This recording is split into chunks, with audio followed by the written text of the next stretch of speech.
Whoa!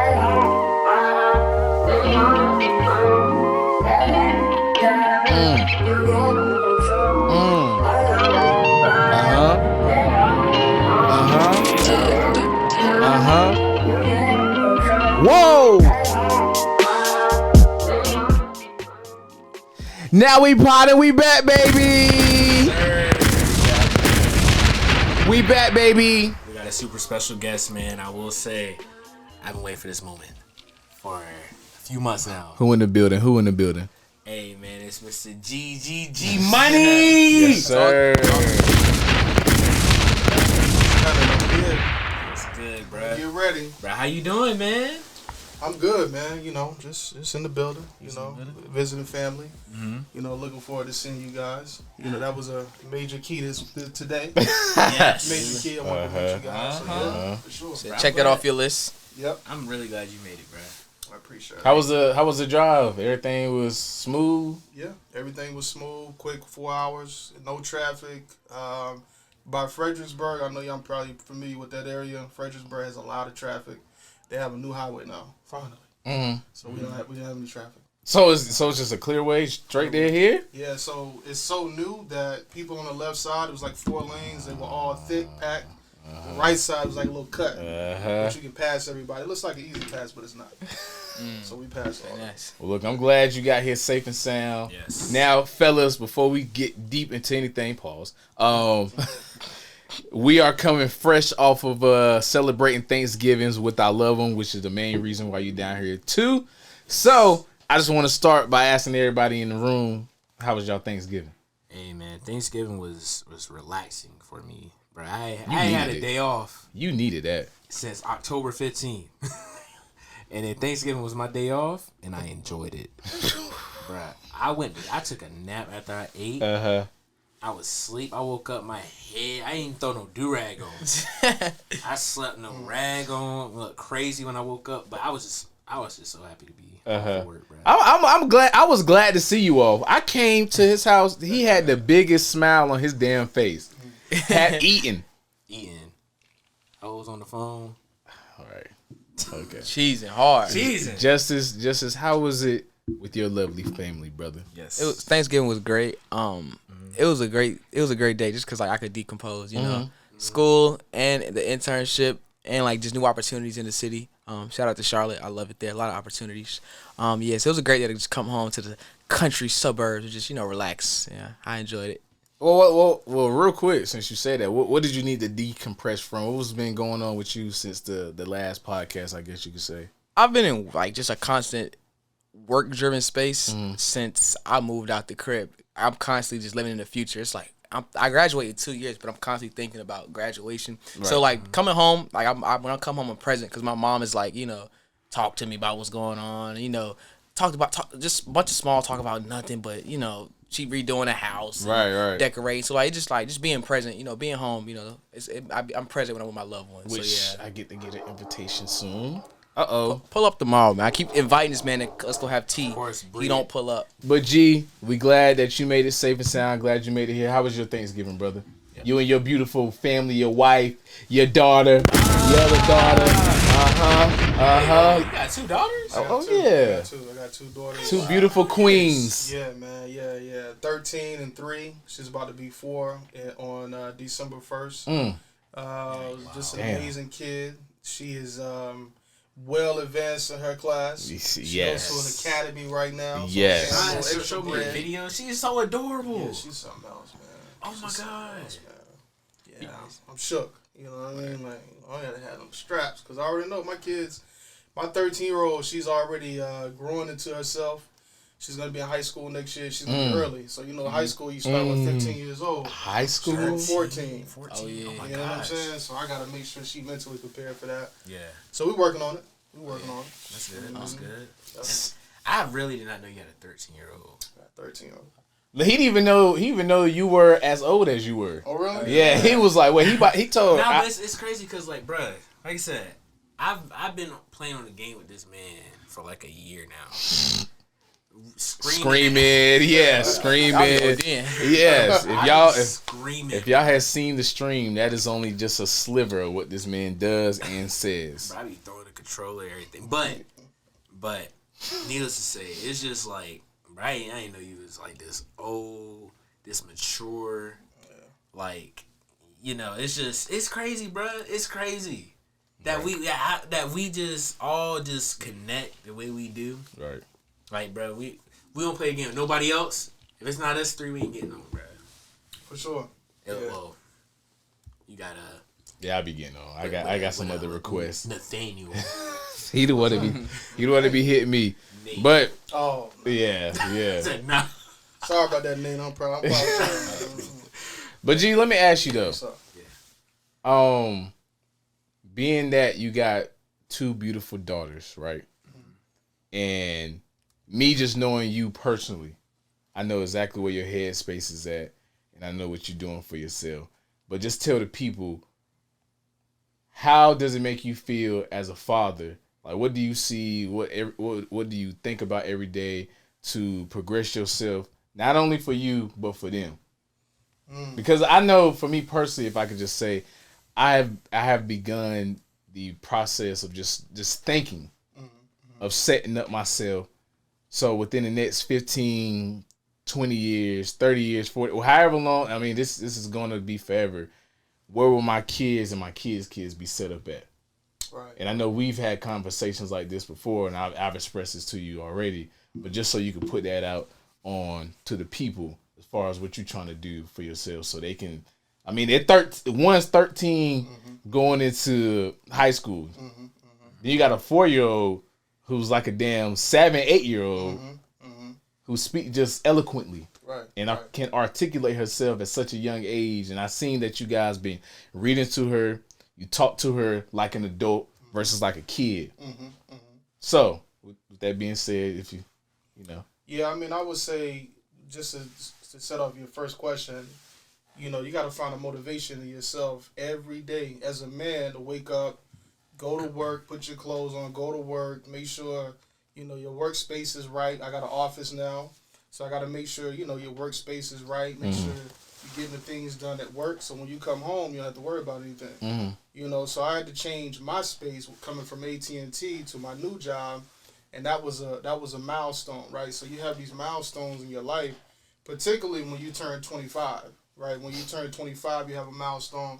As a matter of fact, when you rent a car, right?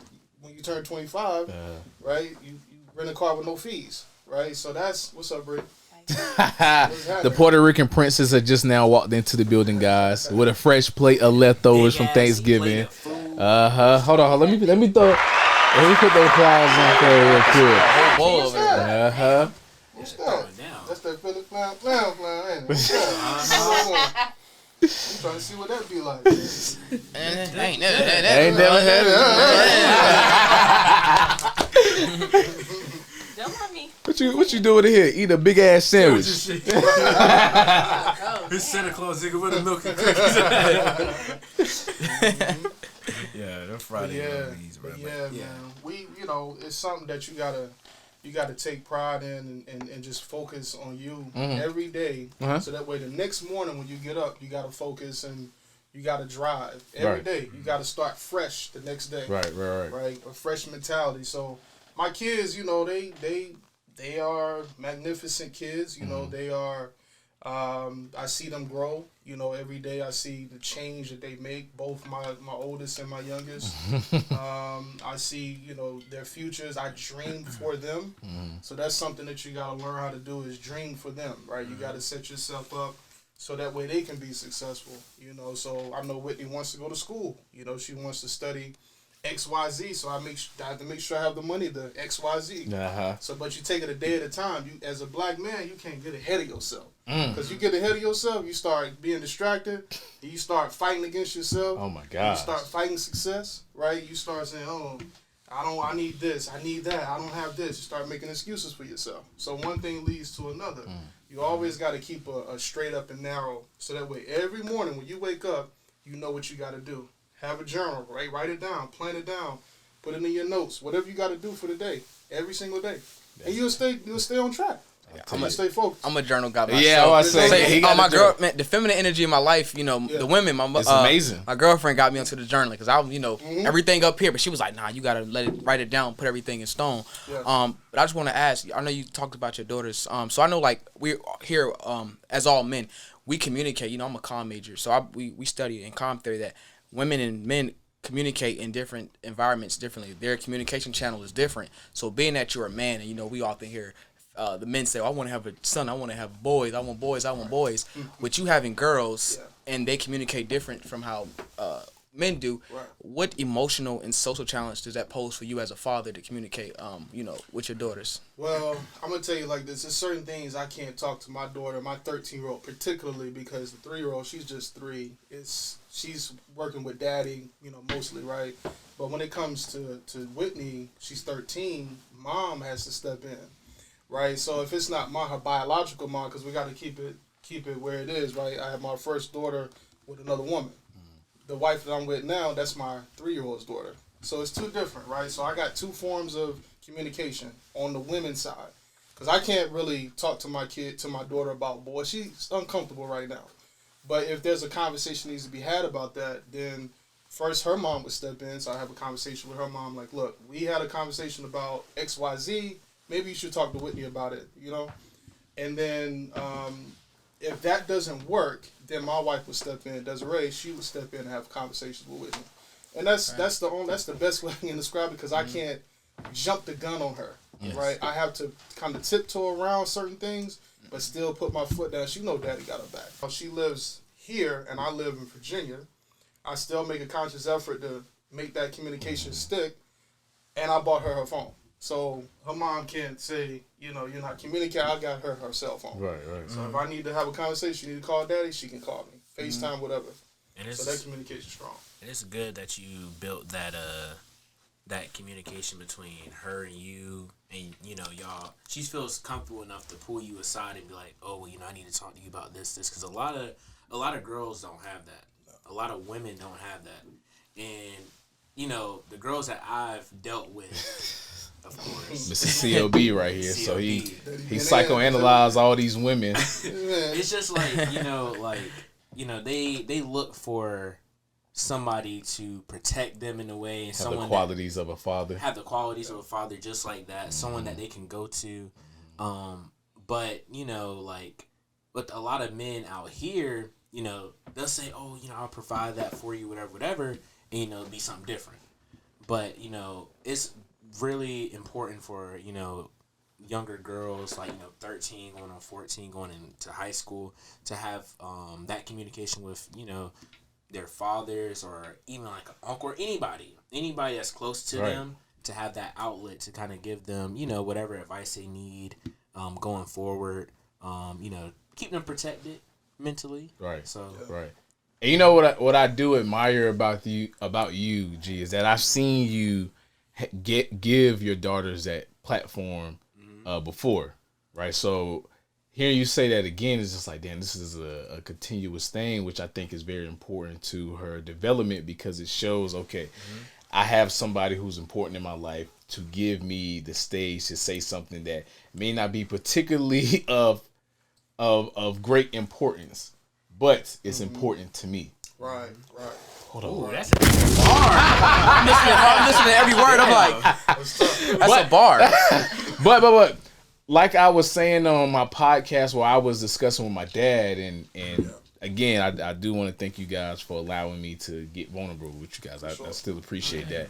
But my father had set up that stage for me to where if I did want to come and talk to him, like I said up there, if it was any awkward conversation, we have that flow. I remember in high school, you told me, as far as, did you have that conversation with your father about like having sex? That's important. I was just like, I said, no, I found out about it through the internet. You was like, nah, you have to have like that conversation with him, because that's something that you guys just need to talk about. Right. So I did that, and we didn't have a conversation about anything that I didn't know.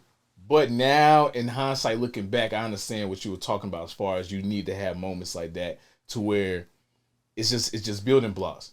And I realize as my life has gone on more and more, just at 24, about to be 25, that there are milestones, but there's never an end goal. Like I think I said last time, it's actually the journey that's what's most important through this whole thing. Right. Mm-hmm. And because I've reached something. I've reached something with my team. I've reached something with Lexon. I've reached something with you, with Bree, in multiple facets, I guess you could say, either relationship-wise, business-wise, et cetera, et cetera. And when it gets to that point, I'm like, okay, I finally reached that. But there's still more to do. And I say that to say, I just think that's good that you allow them to have that. Yeah. Because it's something that us as Black people need to have as well. Yes. Because I've seen just other people's anecdotes about how they have a toxic family who show their aggression in horrible ways versus just having a good open line of communication. True. To where people are more aggressive either physically, they say little snarky comments here and there, and we've already have things that we've came from as far as our plight and everything. Right. So I think that having people like my dad personally, his mom, who allows him to be what I admire from him, ask questions, inquisitive. Right. His parents are freaking amazing. And you, all of them, and I'm pretty sure with us too, once we have kids, like the three of us, we're going to continue that change from because I said so, which I think you should have those moments of a line, those distinction, but where, what is it that you need to talk about? Right. True. So just to go back to what Lex said about like a lot of women that he's encountered, trying to like almost just fill in that void. And like, a lot of the things that we see with like young people are like learned behaviors. So just like going back to like you as a father and the patterns that you display and the tone that you set for your daughters and the respect and integrity that you carry yourself with as a man. Was that like, where was that learned? How did you learn that behavior? Because I know you said you're 35, right? Yeah. And I know like, that's like 80s, crack epidemic, 90s, mass incarceration. Yeah. So you seen all of these things. Where did you learn like these, principles that you have as a father and as a man? Because he got some stories. Yeah, I got some stories. I'm gonna even go back to what you were saying about the 80s. With me growing up, like my mom, single mom, she had me everywhere. She took me everywhere. So whether it was the liquor houses, whether it was her homegirls' houses, or wherever it was, she always kept me in the loop. Particularly, she always used to take me to the hair salon, right? So I saw the music video, because we didn't have cable, so I saw music videos, right, with like, what's her name, Janet Jackson with the shoulder pads. Like I saw all the culture at a young age, like 5, 6, 7, 8, all the way through, so I saw all those things and I embraced the 80s. And the people that impacted me the most are, one person in particular is my uncle. My father and my uncle have the heaviest impacts. Probably my uncle has the heaviest because of the time frame he was in my life. It's, my teenage years, and seeing him, cut grass, and we had a church. My grandmother had a church, so we took care of the church. I was in church probably every day because I lived with my grandmother at the time. So in order for me to get out, I had to, do stuff in the street, hang out with my boys. I was coming in late. My grandma said, look, you need to go stay with your uncle. My mom's, she was in and out and stuff helping my grandmother because my grandfather passed. So it was kind of a perfect timing for me, but it was more inconvenient for my grandmother because my mom was staying with my grandmother to help my grandmother out. But my uncle, he kind of came over and took me in and taught me how to be a man and how to be how to encourage others, right? Like he used to take us to the Salvation Army. We used to pass out food. And I'm like 14, 15, 16, doing all this stuff, all this manly stuff, and I hated it. But this is the thing with him. He used to say, all right, all week we're going to work. When you get out of school, you're going to do your homework, you're going to go to work with me. And he had a cab business. He took over my grandfather's cab business after he passed away. So I would ride with him in the cab. He would do work like that. Then sometimes, like on a Thursday or Friday, we would go cut the grass at the church to get ready for the Sunday. right? We would go and he had 4 rooming houses, so we would go cut that grass over there, and it'd be hot, summertime, hot. He had a pickup truck, you know what I'm saying? He had the lawnmowers. Yeah, we had 2 lawnmowers and like 2 leaf blowers. So we had all that in the truck, and as soon as we finished, we'll hit the hot dog shop over on what's that, near the Boyz Club. It's right behind the Boyz Club. I forgot the street. Washington Heights, somewhere over there. Washington Terrace? No, not Washington Terrace. I thought it was Snoopy's. Yeah. It's on. You talking about near New Bern, right? No. This is Boyz Club. Is the Boyz Club. Raleigh Boulevard. Oh, okay. I think it's like Washington Heights or something like. They knocked it all down. That's Washington Terrace. I thought it was Terrace near the DTLR, the City Trends. Yeah, it was like a barbershop over there. Oh, I know. Full line, all that. Yeah. It's only one day. Shopping center. I know what you're talking about. Not over there? Nah, it's close though. But it's by the Boyz Club. But as soon as you get to the Boyz Club, like if you're coming from Raleigh Boulevard, as soon as you get to the Boyz Club, it's on the left, and you got that little corner store. You make a left going towards St. Aug. So as soon as you make that left, you go up the hill. St. Aug is on your right. It's a bunch of black gates. And there's a little shopping center on the left. That one. I know you Black Gates. I know what you're talking. Okay. That's like a little further down. Yes. Okay. Them hot dogs up. I think they closed down. Yeah, they closed down. I don't think I know exactly. Had a little hat glove, had a little hat club over there. So we hit that. As soon as we finished up over there, guess where we went? Pool and Park. We hopped straight in the pool. Nasty, grassy, all that. Straight in the pool. And it's it's me, but they like my brothers. But James and Robert, they're like my brothers, so we all used to jump in the pool together.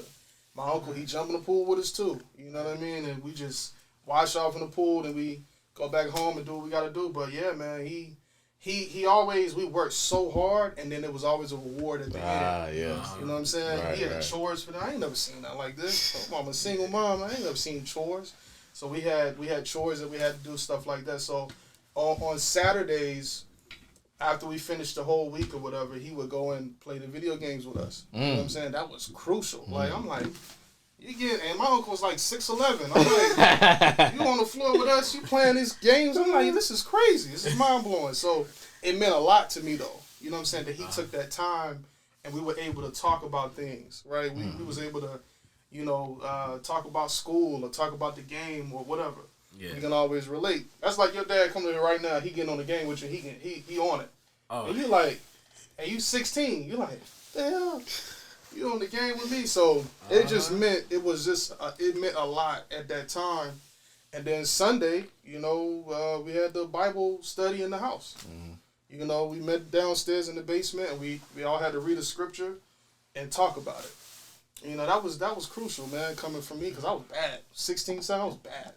I was in the street real crazy, but yeah, that's my uncle. Rest in peace. He gone now. Yes, rest in peace. But he died when I was in college. But yeah, I got a story for that too. But yeah, he was a beast. So, you go ahead. You go ahead, Lex. I got a question that's coming. It's gonna be a long story after that. I was just saying, bro, it's just crazy hearing that from you. And like I said, not really knowing you that well, it's just like, it's hard to think that, like, G was a bad kid, bro. Like, what you mean? Like, getting into shit, like, what do you mean? You see who his cousins are. It's the B Guns and 40. But still, though, like, it's crazy to, like, see, like, where you're at now. Right. You're at such a good spot now in your life.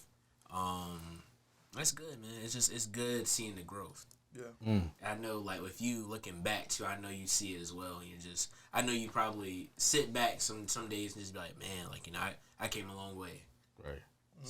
So, so just like how your uncle was for you, I tell you what, you were like that for me in a lot of ways too, because my high school years, like, and it's crazy, like me and G, we were cool.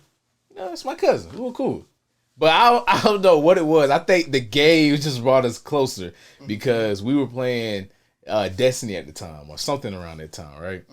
And yeah, see, I'm telling you, it started with little stuff like this. And then we were on the game area. He was like, why you don't just come over? I was like, okay. I came over. One thing led to another. Next thing I know, they helping me study for the SATs. They talking to me about college and everything. And what he did, he told me the other day, which I talked to you guys off the mic about how I felt when I actually got in it.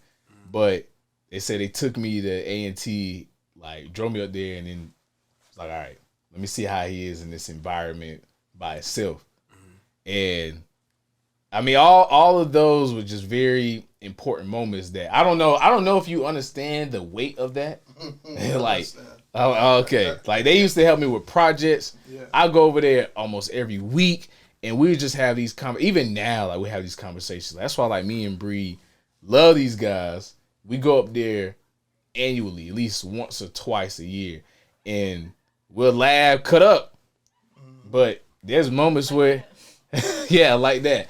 We'll laugh, cut up, and then there's moments where we'll just be up all night talking. Actually, it gets to a point, I'll be falling asleep on G.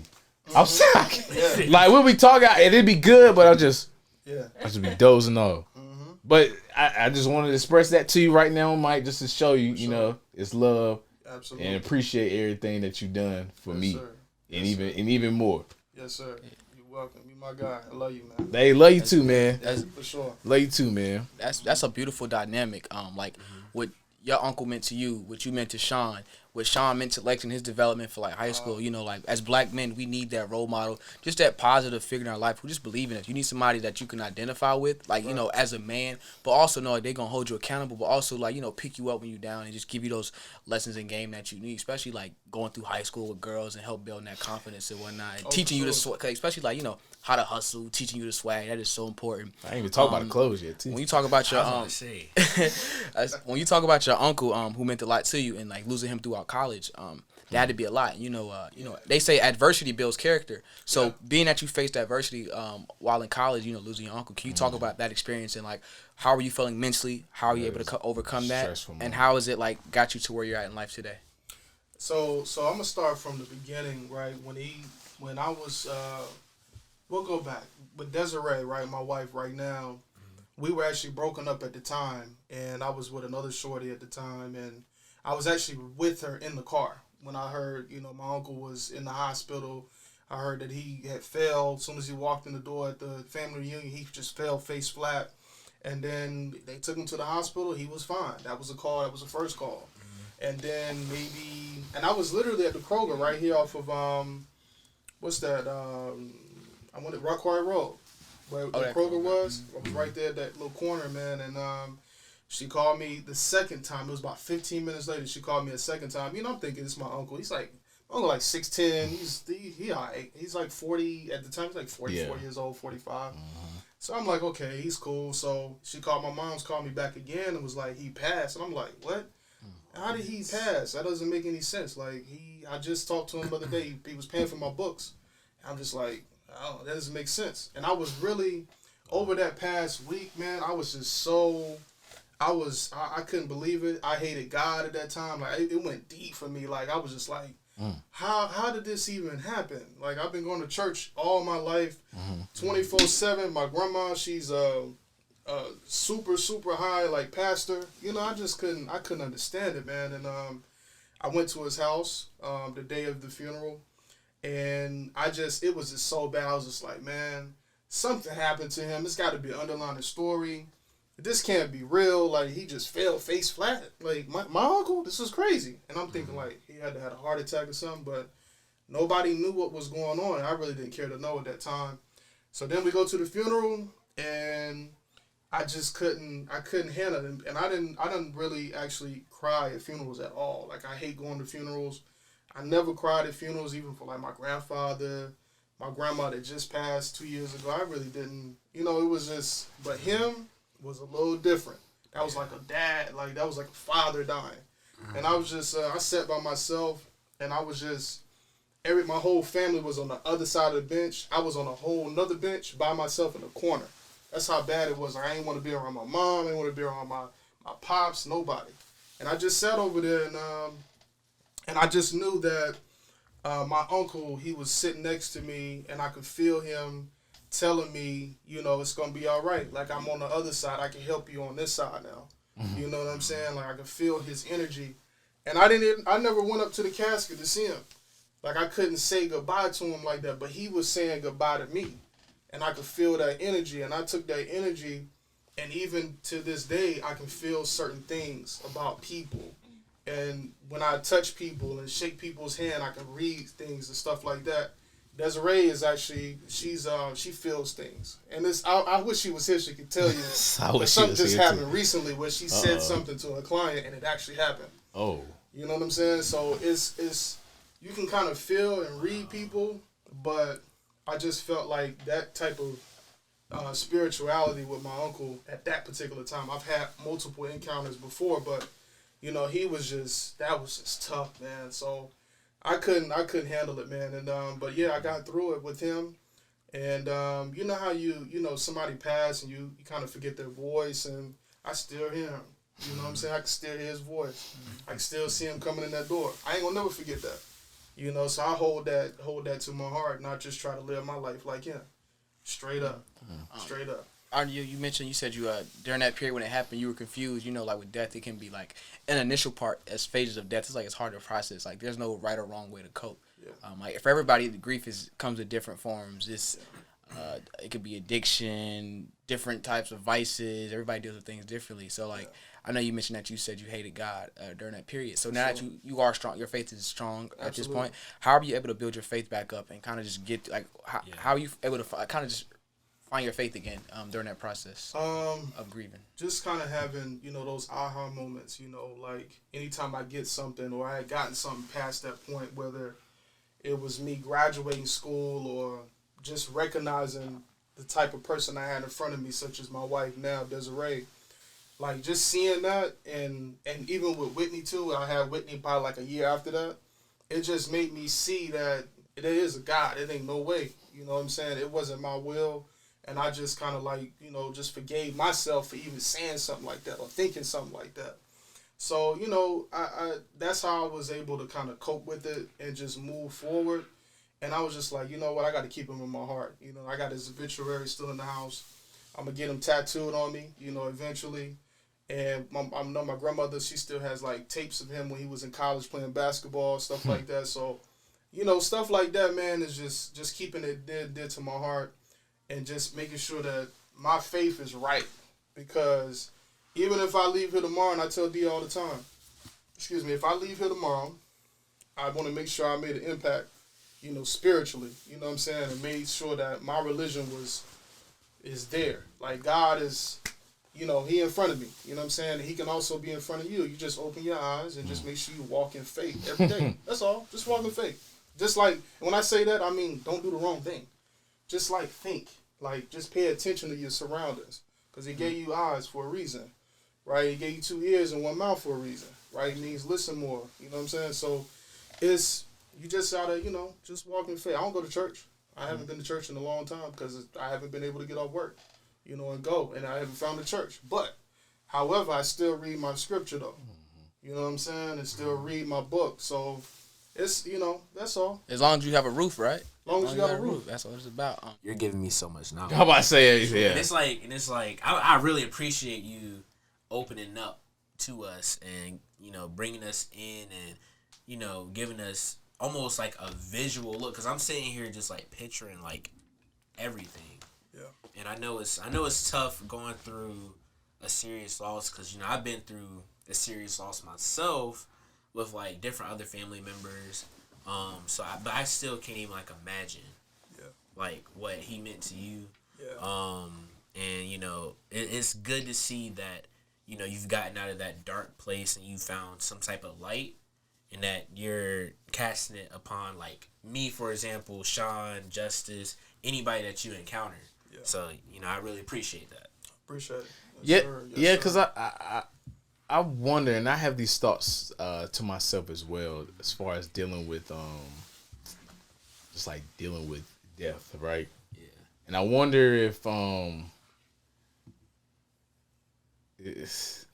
his death was the catapult that you needed, quote unquote, that you needed to where you can get spiritually enlightened, so that way you can spread it upon other people. Yeah.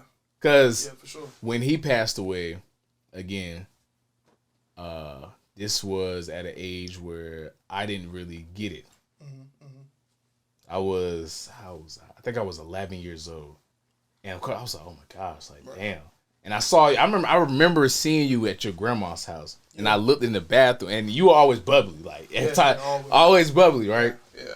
And I looked in the bathroom, and I seen you, like, on the phone, head down, eyes, of course, going through it. And I was like, oh, snap. That's when I was like, oh, man. Yeah. So it's like going from there until a couple years when I started hanging out with you more, and I started to learn you more. And I'm like, dang, like, I see what you just said as far as, like, giving game, being enlightened. Or giving knowledge to other people as well. Right. I seen you do it with just people that we just met off the street. For sure. And I think I kind of got that from you as well. I don't know, because when Bria tell you, when I'm out there in the street, like, I talk to somebody, it just be like completely just regular conversation, I'm thinking. And they'll be like tuned in. I've seen people tune in to you that way. Right. So do you think of it as that way? I don't know if maybe not. Maybe you just see it as like, look, if I can trade it all back for him, I would. Or nah, he got a major influence. Is it because you wanna do right by people no matter who they are, what race they are. You know what I'm saying? It doesn't matter. Like, you want to give you at all times, and that's something he did because he had 4 rooming houses. He took care of people. You know, he took people off the street and put them in his house and took care of them. You know, made sure they got on their feet. right. And someone was drug addicted. He took care of my aunt. You know, my Aunt Marie. You know, he made sure she's still doing good now because of him. You know what I'm saying? She's schizophrenic, and I'm the first cousin, so I've seen everything that has transpired. Like, I've seen my aunt, you know, drugged up. You know, Hargett Street, Davie Street, like naked. I seen my aunt naked running around, like, just to go extreme. Right. You know what I'm saying? And then to see her go from that to where she is today is just really, I can just see him. It shows how powerful somebody can be. Yeah, like he's different, man. Like, having all those houses and then holding people accountable. See, that's another thing, man. When you hold somebody accountable for something, that's a manly thing. You know what I'm saying? Like, you go over there, you like, look, you got this house. I got you standing here for $200 a month. I'm going to need for it to be clean in here. I'm going to need for it to look like this. Make sure you let me know if you need any repairs or whatever it may be. Because I'm giving you this. You know what I'm saying? So make sure it's right. That's accountability, man. You can't buy that from nowhere.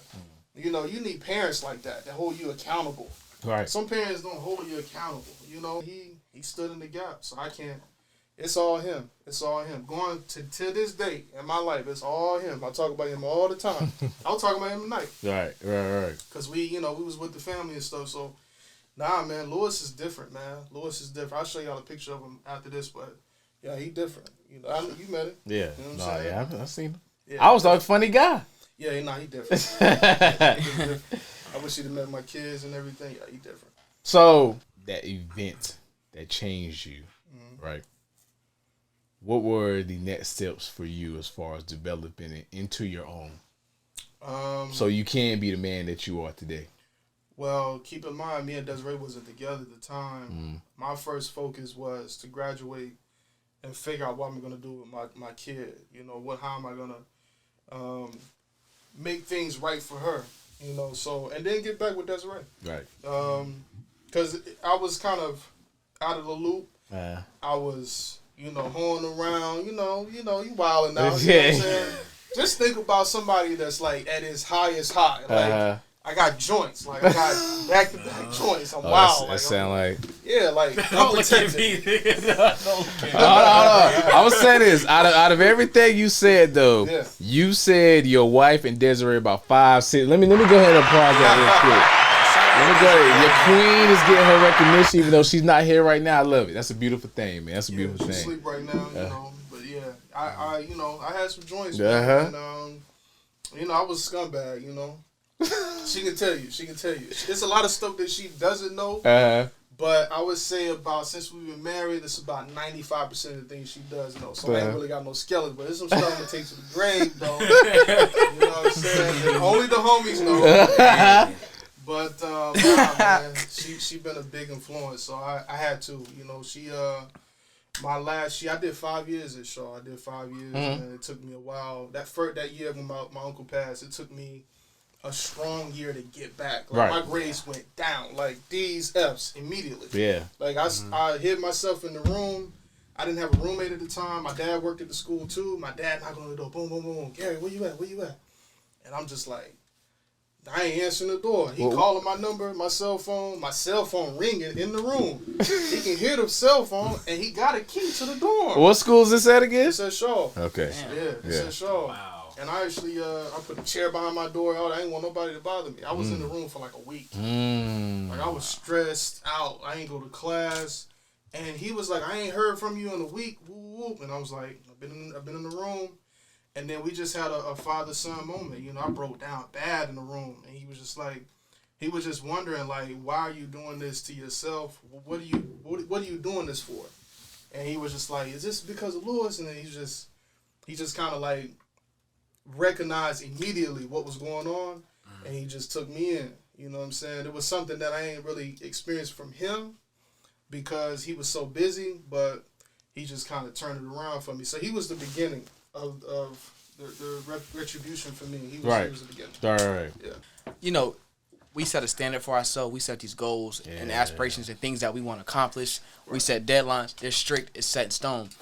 That's more of a masculine way of communication as well with just men, how we're like problem solvers. We want to have a solution for everything, one way to solve everything. So I just know, like, you know, what you're dealing with his death and whatnot. And you said, like, you know, you're saying you hated God and you was sulking in your room and your back was against the wall. How do you forgive yourself? You know, like, how do you, because, like, that's important. I know you talk about accountability, and self-accountability is also important as well. You got to hold yourself accountable for the things that you do.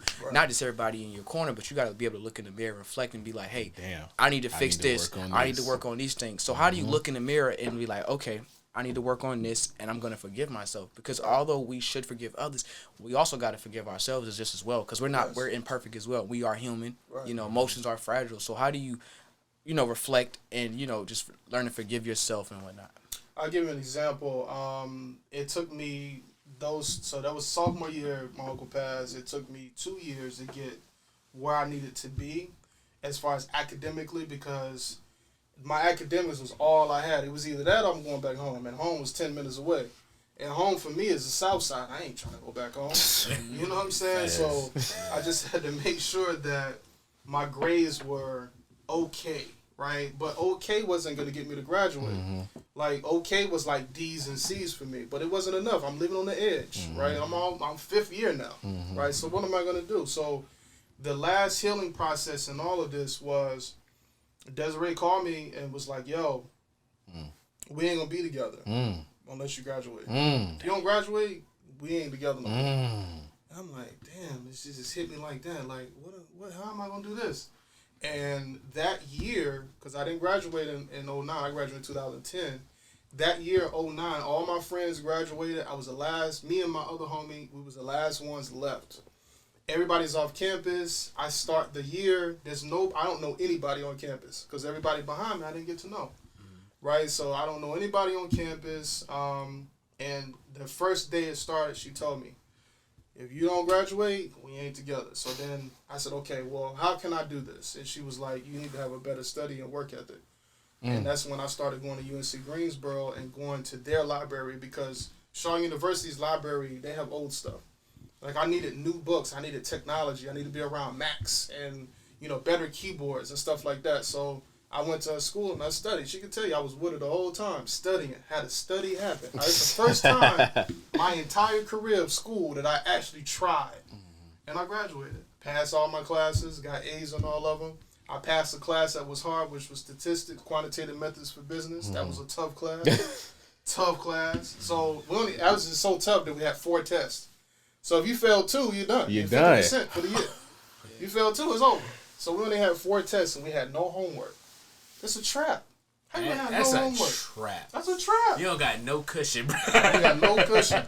And the like, class people was cussing. And it was like, what kind of class is this, man? This is crazy. Self-accountability, bro. Self-accountability. So you had to just take it, bro. Yeah. I can't even imagine, bro. So what I've gathered from this is something that I've believed in. Right. The feminine energy is unmatched. For sure. Unmatched. Absolutely. Hey. You I've heard different accounts from all three of us now, Lesson included, in his different different little bubbles of his feminine energies that he pop off. There's always been one massive focus of that's really sparked that inside of a man. Right. I think what it does do as a man in nature, I know we talked about this kind of briefly on our last pod, is that we have this desire to protect and do our natural manly duties. And I think that having a woman in front of us kind of reminds us of that. So it's a selfish and selfless thing as well. Because it's like, okay, in order for me to achieve the things that I want to do, not only for myself, but for her and to keep her around, I got to get my grades in order. Right. I got to get my studies in order. And hearing you say that about the new technology, I don't know how it was beforehand, but just hearing that now for your last year of school, you've always been up to date with the technology. Sure. I mean, you worked at AT&T. I mean, that right there in itself, you are always well equipped when it comes to the newest and latest things, and even when it comes to implementing new systems as far as business that goes in hand with your degree and with your experience in the work field that you had experience in, I guess you could say, all stems from. Well, yeah, one person. I always find that a beautiful thing because in my last few years of development, is the source has always been Bree. Either she wants to take the credit or not, but I think like I said it one time, like last year when we went up there, she was like, yo, I didn't appreciate how so and so and so and so. So I said, oh man, right. I had to do the oh man. Yeah. And I think I got quiet. I never really like had a conversation with her about it. Right. I apologized, and then I'm like, okay, all right, I know what I got to do now. And my foot has been on the pedal ever since. Yeah. And I can hear it was just like, dude. That one conversation was just so impactful. I even hear from with him as far as like his girl. With the journals and everything, there's been multiple things that we've talked about that she helps him that I'm like, damn, that is good. Right.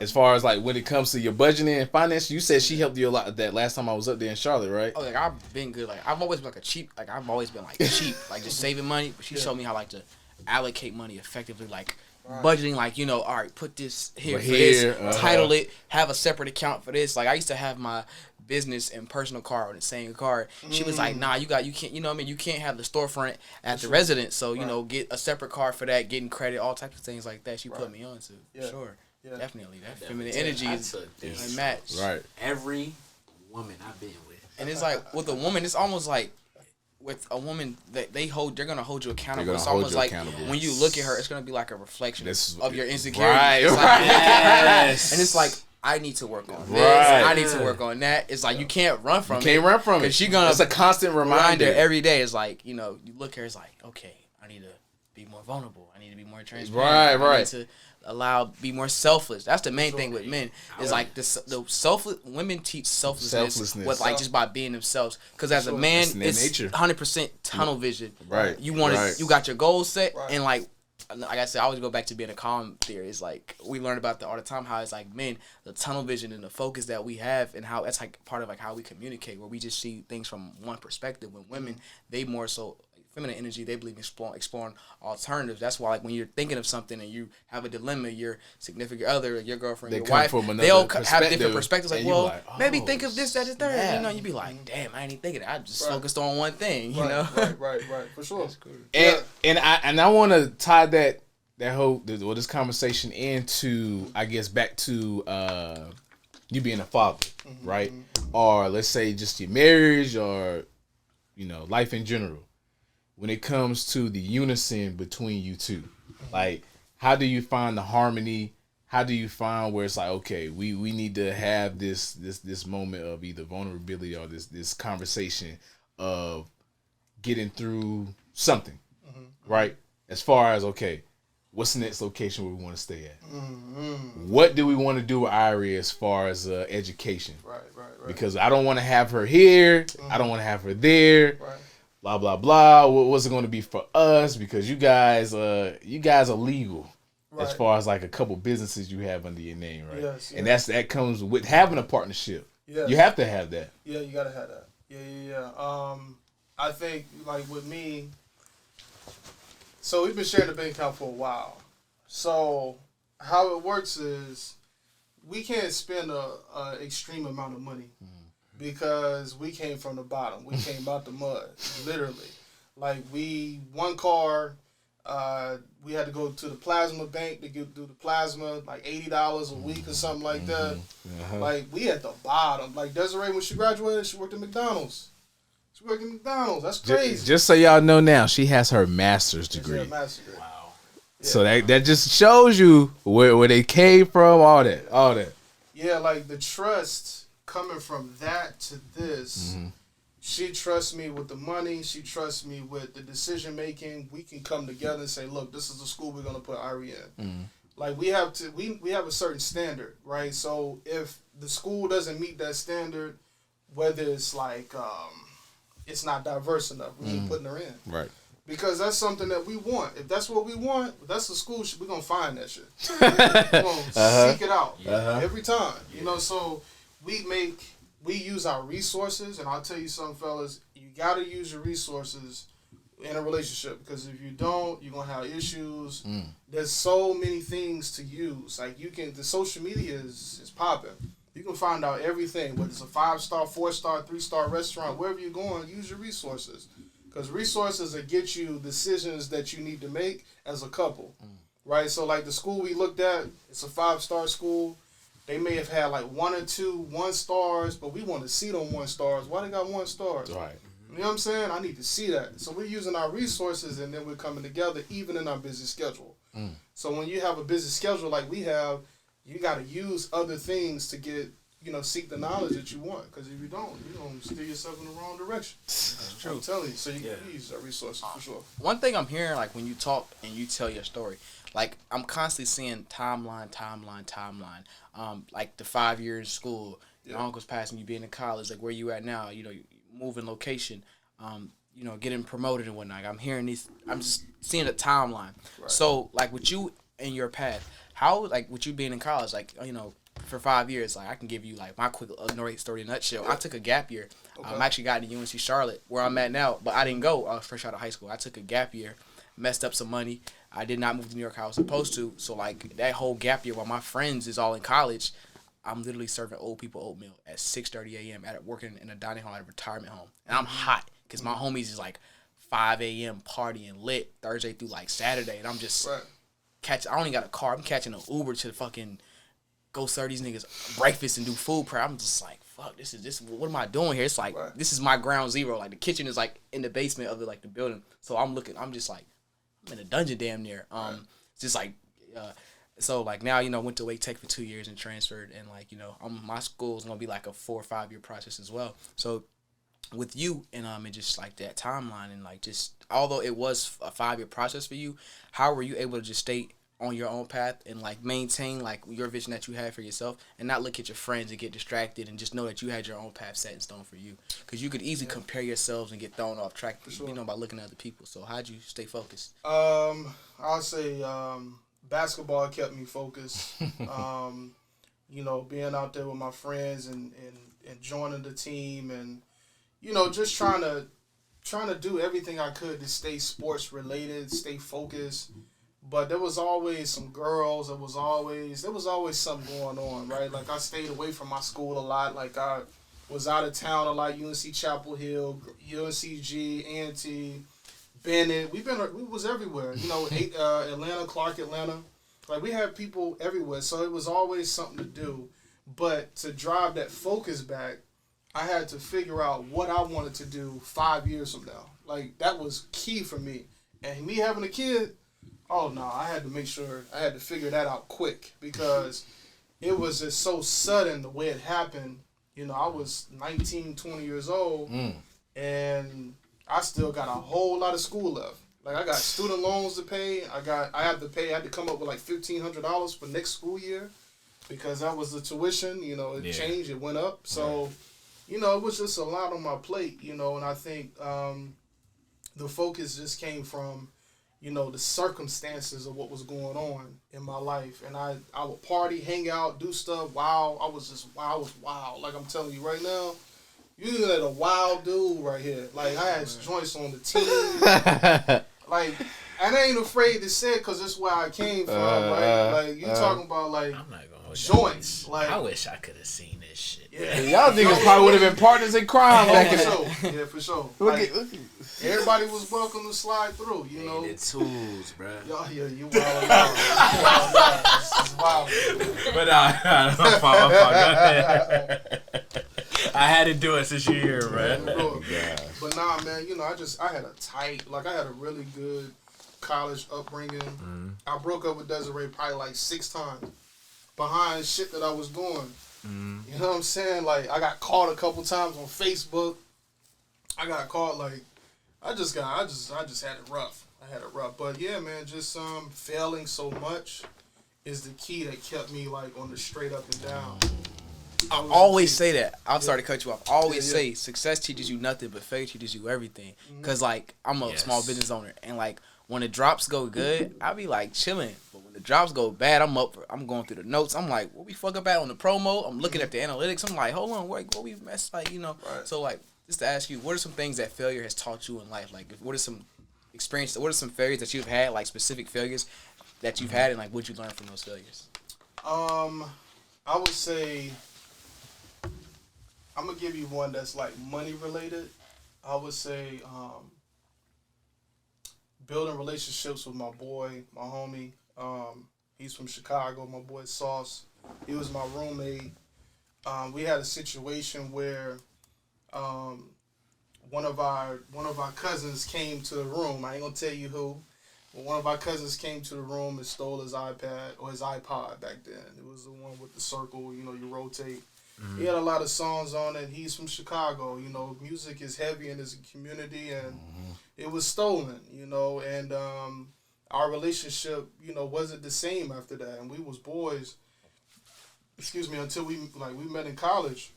You know, we played basketball together. We got up at 5 a.m. together and hoop, and you know, we was making the team together. He made the team. I ended up not making the teams. I had a daughter at the time. And I just had, my focus was different, but he's my guy. He's like my brother that I ain't never had, you know, so he was my roommate for like 2 years. So just that type of time that we had, and me making the mistake of not pressing my family member to get it back, or not even just that, just to pay him back, because I didn't have any money at the time, but I could have made a little bit of a more of a conscious effort to get his stuff back. And at this point in his life, we still communicate, but it ain't the same. And he's doing something else over here. I'm doing something else over here. If we come together, we can do something greater. You know, so I wish that relationship was better. You know, that's a regret. That's a mistake on my part that I made, and I wish I would have been able to correct that immediately. You know, so that I knew. And see, to bring that up, I won't mess up relationships again. You know what I'm saying? I'm always going to try to build relationships. It don't matter who you are. I'm going to try to build on that. You know what I'm saying? Even with y'all, I try to build on that. Whatever I got to do, you know? That sounds like a Rockefeller split right there. That's I wasn't even there, but I'm hurt. Like, that could have been something great. Damn. Damon Ho. Yeah, that shit was bad. Hey, Damon Ho. Leor came in, just fucked it up. Yes, but so Damn. And I mean, and hearing you say that kind of goes to what we were talking about before, about as far as like the accountability, accountability. When did you know, like did you knew from the jump, like, damn, I should have, all right, as time went on after the iPod got stolen, did you have these thoughts as far as like, damn, I need to try and do something, or was it to after where you knew it was kind of splintered and everything was irreparable, where you was like, okay, maybe I should have did something like a couple months after the iPod got stolen?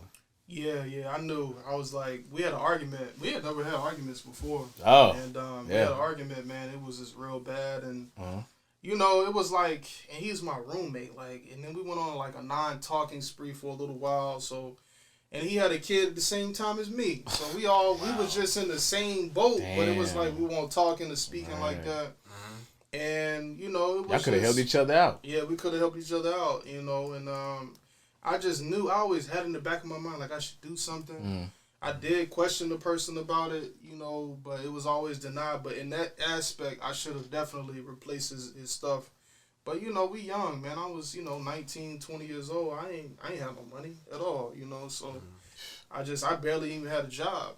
And then I had my daughter on top of that. So I didn't know what to do. Right. Damn. Yeah. And at that time, iPods was like $200 and one. He wanted. But that's still like back then. Back then? Yeah. That's like what the max iPad is today. Yeah. I remember my mom put up with that iPod. I say, yo, you got this iPod. He got the fat one too. Yeah, fat joint. Better not share it with nobody. Yeah. 1 terabyte joint. Yeah, I'm like, LimeWire was lit. Yeah. Burning up the Dot iPod. piff. I know about that piff. Nadia taught me some shit. Bruh. I had all the Wayne, all the Soldier, all that stuff. Yeah. 2010. Damn, that was a good mixtape. That was a good year for mixtape. 2010. Hella. The mixtape years, as far as the run, I know we kind of digress, but the mixtape runs as far as like, mid 2000s, early 2000s, late 2000s. Fire. Sorry. Yeah. The mixtape game was crazy. Like We needed to have a comeback. Like for they that. need to have like I want to see like a documentary just on the mixtape game. I've seen a few, but it's like you from Raleigh, so like like Rock Quarry Road, Market. like that's now YMCA, and like my girlfriend, she's not from Raleigh, That's so wild too. Yeah, it is.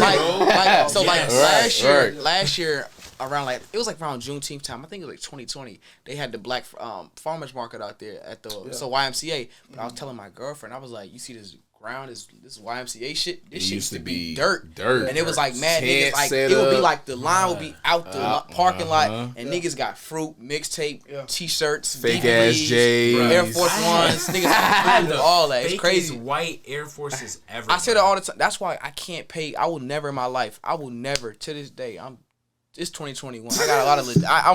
I'm a legit nigga, but I'm not paying. I will never pay $100 for no damn Air Force Ones, just because I know too many African niggas who got them. I know to this day, I know too many niggas who got Air Forces for the love. I just can't go in the mall and buy Air Forces. That's not my childhood. Like, like the silver piece, like the little silver piece. Yeah. My shit was white. Okay. I wear bitches to elementary school. Okay. I would never buy no. If you see people with Air Forces on, they from the flea market. Bro, them flea market one. Hey, word. Come with the little card and shit. Yeah. It's a little card. Came in a big old black bag and shit. Then black bag. Bro, those are some times, bro. Yeah. All right. Let me ask that. As technology gets more advanced, do y'all think we kind of lose the art of appreciation as far as everything, because the work to get it was a bit more tedious as far as getting music, getting clothes, all right. So I know when I was younger, as far as like the brands that I used to look up to, BBC, Ice Cream, all that stuff back in the day, right? I was like, damn, like if I admired it more or cherished it more or yearned for it more because of the price point, which didn't really change, but for 2005 and 6 and 7, nigga, I'm never making this money. So like, it's almost like that delayed gratification feeling where, okay, I'm saving up for it. Now I got it. All this mixtapes coming out. They doing hella promo for it. They dropping a single. This is months in between album releases. Right. Yearly releases, but this is like building up. You would see it in your face, and then now you get it. Yeah. I will say in that aspect, yeah, I can definitely see that. You can see it. Just because of, like you said, the brands I was looking up back then, which I can't even tell you what the fuck. I was looking up a bunch of stuff. But you had on South Pole back then? Bruh, South Pole. Yeah. Let me tell you, JC Penney's by North Hills. What? Right. Arizona. Arizona. Yeah. I used to run to Arizona. Especially South Pole. Let me tell you something. Echo. You would have thought I was Fat Joe in that. I'm gonna go on a tangent about this question. I think now, as far as the appreciation for things, has been watered down just because it's not a unifying factor amongst us, if that makes sense. So like we all have that Air Force One story that we used to get from the flea market, but like it's stores now in the city, not to mention no names, who like their consignment shops saying we got retail Air Force Ones. What the fuck you mean retail Air Force Ones? Like y'all reselling Air Force Ones? So it became like this morning I was camping out and I heard these guys, these non-ethnic people talking about reselling. So when it became more about money and less about just culture and unifying us as a people through fashion, that's when it got watered down. Like it was like, imagine back in the day, like when you could, you know what I mean? Like back in the day, it wasn't cool to wear Jordans. We were literally looked down upon for wearing airbrush t-shirts and wearing fitted caps. Like I seen a non-ethnic person wearing a fitted cap the other day, and I was like, that fucked me up, because I remember like my dad and them used to wear fitteds in Timberlands, and I was looked down upon. It wasn't appreciated. So now seeing certain people wear fitteds, it's like, yo, this is bugging me right now. So I think that's why the appreciation for it is so watered down, because it's not like, it's like, well, like I talked about how like Rastafarian culture, it's appreciation because it's only exclusive to them. Nothing is exclusive to ethnic, or I'm gonna say fuck it, African Americans. Nothing's exclusive to us. So that's why we don't appreciate it, because now you got white rappers, more white designers, you got white people wearing this shit. Not to say they can't do it, but when they came in, it kind of made it more so just about money. It's like, oh, let's just pump out this bread and fuck the quality and take our time. We're gonna just pump shit out, you know, as opposed to like artists taking their time on projects, you know, like a Graduation or a Carter 3. You got more like these 2-minute songs. Let's just get this hit out, throw it on TikTok, and then we'll have another one. You know what I mean? And that is another thing. I don't know if you guys saw the Adele clip. I ain't gonna say the interview because I didn't watch the interview. Great fucking interview. Shout out Zane Lowe. So that was really good. That was a good ass interview. Zane Lowe did a good job. But I mean, he covered his culture. Yes. Well, yeah, right. But what Adele was saying was, as far as like from the quality and the substance of her album, she wasn't trying to deliver something for the quick hit. She wanted something to where, for people in her age group mainly, but something that's like substantial, long lasting, that it can live with you. I don't personally care for her album as a whole, but there's one song that I really love. And I think that we need more stuff like that versus, don't get me wrong, when I do hear some songs on TikTok, I'm like, damn, these are fire. Now, as far as the longevity of them, I don't really like investing into an artist that I don't feel they have a good career. Yeah. Like if I see them going within a year, I don't really go ahead. I don't want to get invested into them, get hyped up, and then them niggas is gone. Yeah, I'm good off that. But I think that goes back to like with her album, because I don't know if y'all heard, like she told Spotify, I don't want any shuffles, and then sequential. And then I know the streams are gonna be low because the album physically sold like a lot, like physical copies for the album did like I think like a couple, damn near 1 million, like just physical. 850. Like that's a lot for a physical CD. You know, so that goes like for one, she's targeting. Like you gotta think though, she's told me that I was hurt. But if you look at, I mean, if you look at Drake's demographic and her demographic, Drake's audience is 20-year-olds. 20-year-olds is aux cord and fucking Bluetooth. She's 30.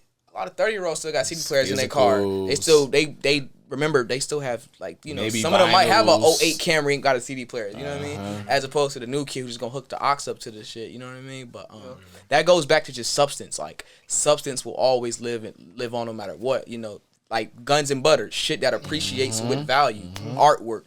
When you got substantial artwork, it's gonna stand the test of time. As opposed to the microwave bullshit, it be gone in a couple years. You know, it's a lot of Lil this and Young's that's not here anymore. That was here in 2015, 2016. Right. But scrambling. We all can quote some shit off a Blueprint because that's a masterpiece. You know what I mean? Substance gonna always live on no matter what. Even with like Adele, you know, substance gonna live on. I must say, this man quoted Baby Boy. That was fire, bro. I mean, but it's true though. Guns and Butter, like, you know what I mean? He talked about it. Like, I take that too to the heart. That's a very legendary scene. Like, and he I have that in my phone, bro. And then he ended it and said, "Little dumb motherfucker." It's like, yeah, now what, you know? But G, I want to get back to you though. On this, I know you talk about like, you know, making all like a lot of growth and like in the career field. So when you first, 2 questions. Can you talk about how you got that first job in the corporate world? Because you got to crack the surface. You know, you got to get in somehow.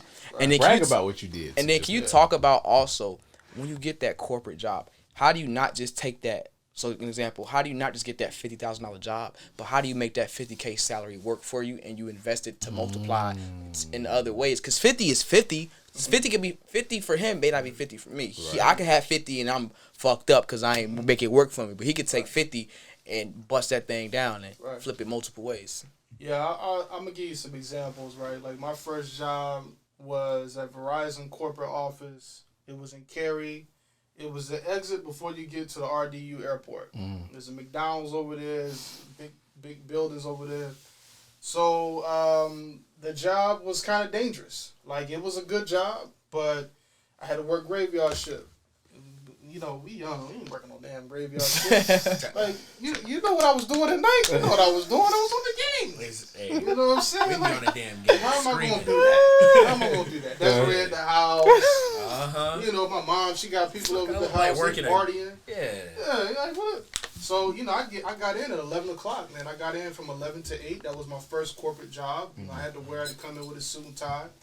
And, you know, for me, it was a struggle. I was probably maybe 23 at the time. I had a lot of illiteracy with finances and how to make money and like how to make money work. That was my first job where I made like $25 an hour. Like, I'm like, oh, what year is this? This is probably 2013, something like that. 2012, 2013. That's good though. Like, that's a lot now. All right. Yeah. That's still a lot now. Yeah. Yeah, man. I got lucky. It was a data analyst job, and the guy, he hired me. I just showed a lot of potential, and I answered all of his questions, and he hired me.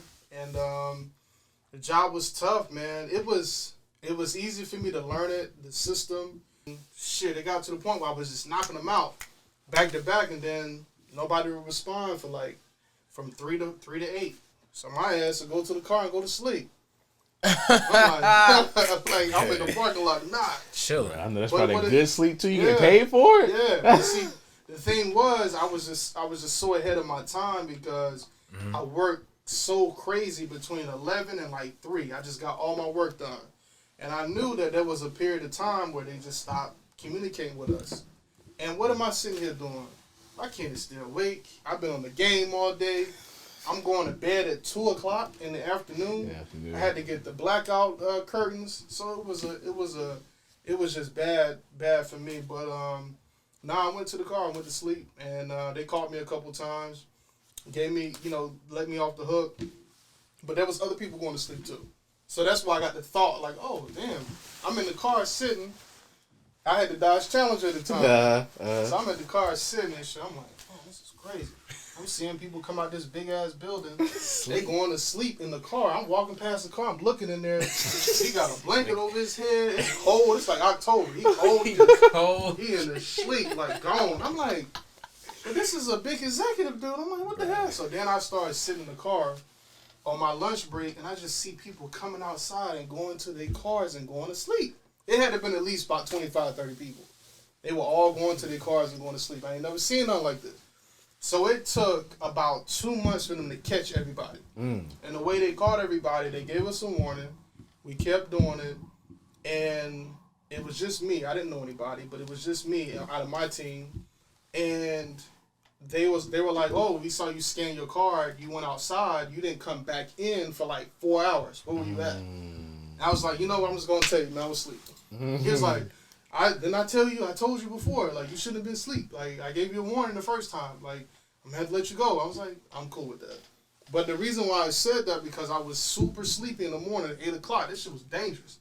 I'm driving from Durham to all the Garner. way back to Garner. Oh, yeah. That is a dream. That's what exit is the airport? 280. Like on the other side, 280 something, 87. Garner's what, 301, 300? Yeah. That's not. It was That's like a Jones Sausage Road? Yeah, that was Jones Sausage. Bro, you missed that exit, boy. You go hot. What was that? Edgewater. Bad as hell. I definitely, it was dangerous, man. I couldn't do it. It wasn't for me. But there was a gentleman there that I talked to. I remember I get pieces from people, right? Yeah. This white man that was there, his name was John. He had been there for like 8 years. And I was trying to figure out, like, John, how do you do this?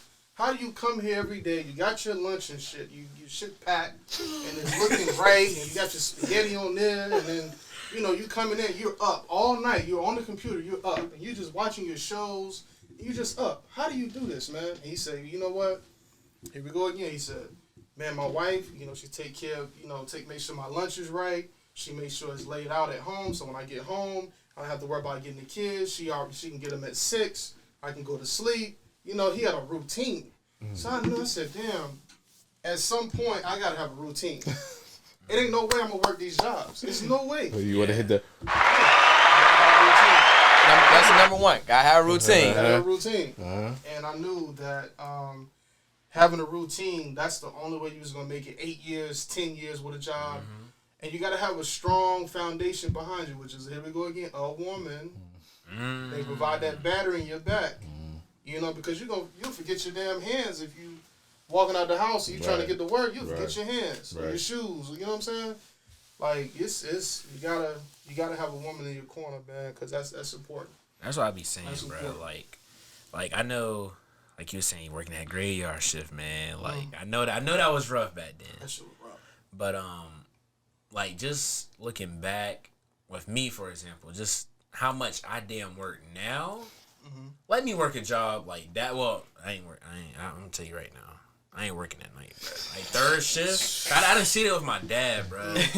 My dad, he'll go to work from like 8 or 9 o'clock and won't get off till like 6. And I ain't see this man all week until like Friday, Saturday. But bro, like that third shift shit ain't for me. But either way, bro, I already know if I work a regular job, get stuff done in like 3 hours. Oh yeah. I'm good. Oh yeah. Cause like, bro, I work like today. I don't work 13 hours, bro. You work 13 hours a day. Bro, I'll be good. Give me a damn regular job. Give me $25 an hour. Be chilling. Work what? 40 hours a week? Maybe less than that. Sleeping too on some occasions. Yeah, I know you be sad. You be good. I'll be good. Well, hold on. All right, so from that G, well, what took you to the next point, which was to the next point, AT&T. So it took me a minute to get to AT&T. I know you was at the airport too. Well, we gotta go back. I was without a job for like a year and a half. So I've experienced all of this, not having a job, like truly not having a job, trying to be an entrepreneur, trying to figure it out, not having any financial support, not understanding what finance was, what credit was. I'm just winging this shit, right? So I was without a job. I was living in Cary at the time, and we stayed there for about a year and a half, 2 years. And then I ended up getting a job with Apple, working from home. Yes, I remember. Wow, okay, yeah. So I remember that. So this was around the time when PT was out. I don't know if y'all remember PT. Yeah, the demo. Yeah, I remember that. I remember that. That creepy ass game. Yeah, it was one of the scariest games of all time. Ever. Hold on. Yeah, it's only a demo. It's a demo. Yeah, it's ridiculous. It's very, very scary. You know, before you go into that, I hear you just say that without a job for a year and a half. After you got your college degree, I'm glad that we're giving perspective of people who college is good, but to show some a realistic aspect that not everything after is just going to be, you know. Yeah, it's not. You know, it doesn't look good. It doesn't make you feel good either when you graduate. You don't have a job, or you graduate and you have a job that you don't even want. Or it's not even related to your field. And then you really don't truly understand how much money you paid until you get my age. You be like, damn, that's $60,000.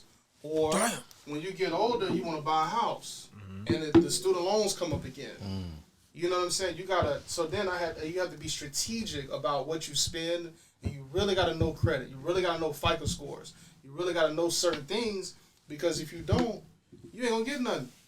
So it took many, many years for me to get to the point where I can understand how finances work, whether you have a job or you don't have a job, how unemployment worked, right?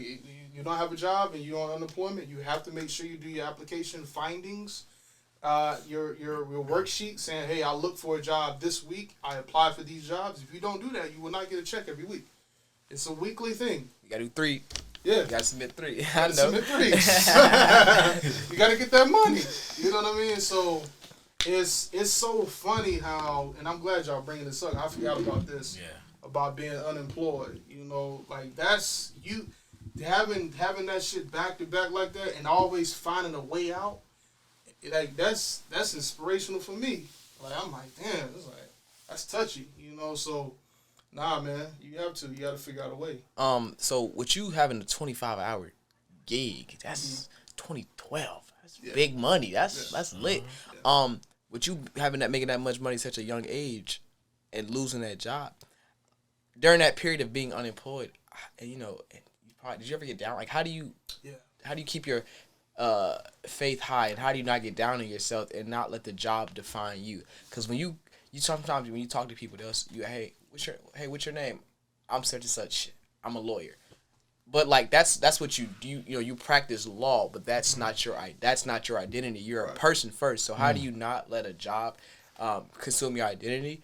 And if you were to lose a job, how do you like keep your faith high and just know that and just be resilient? To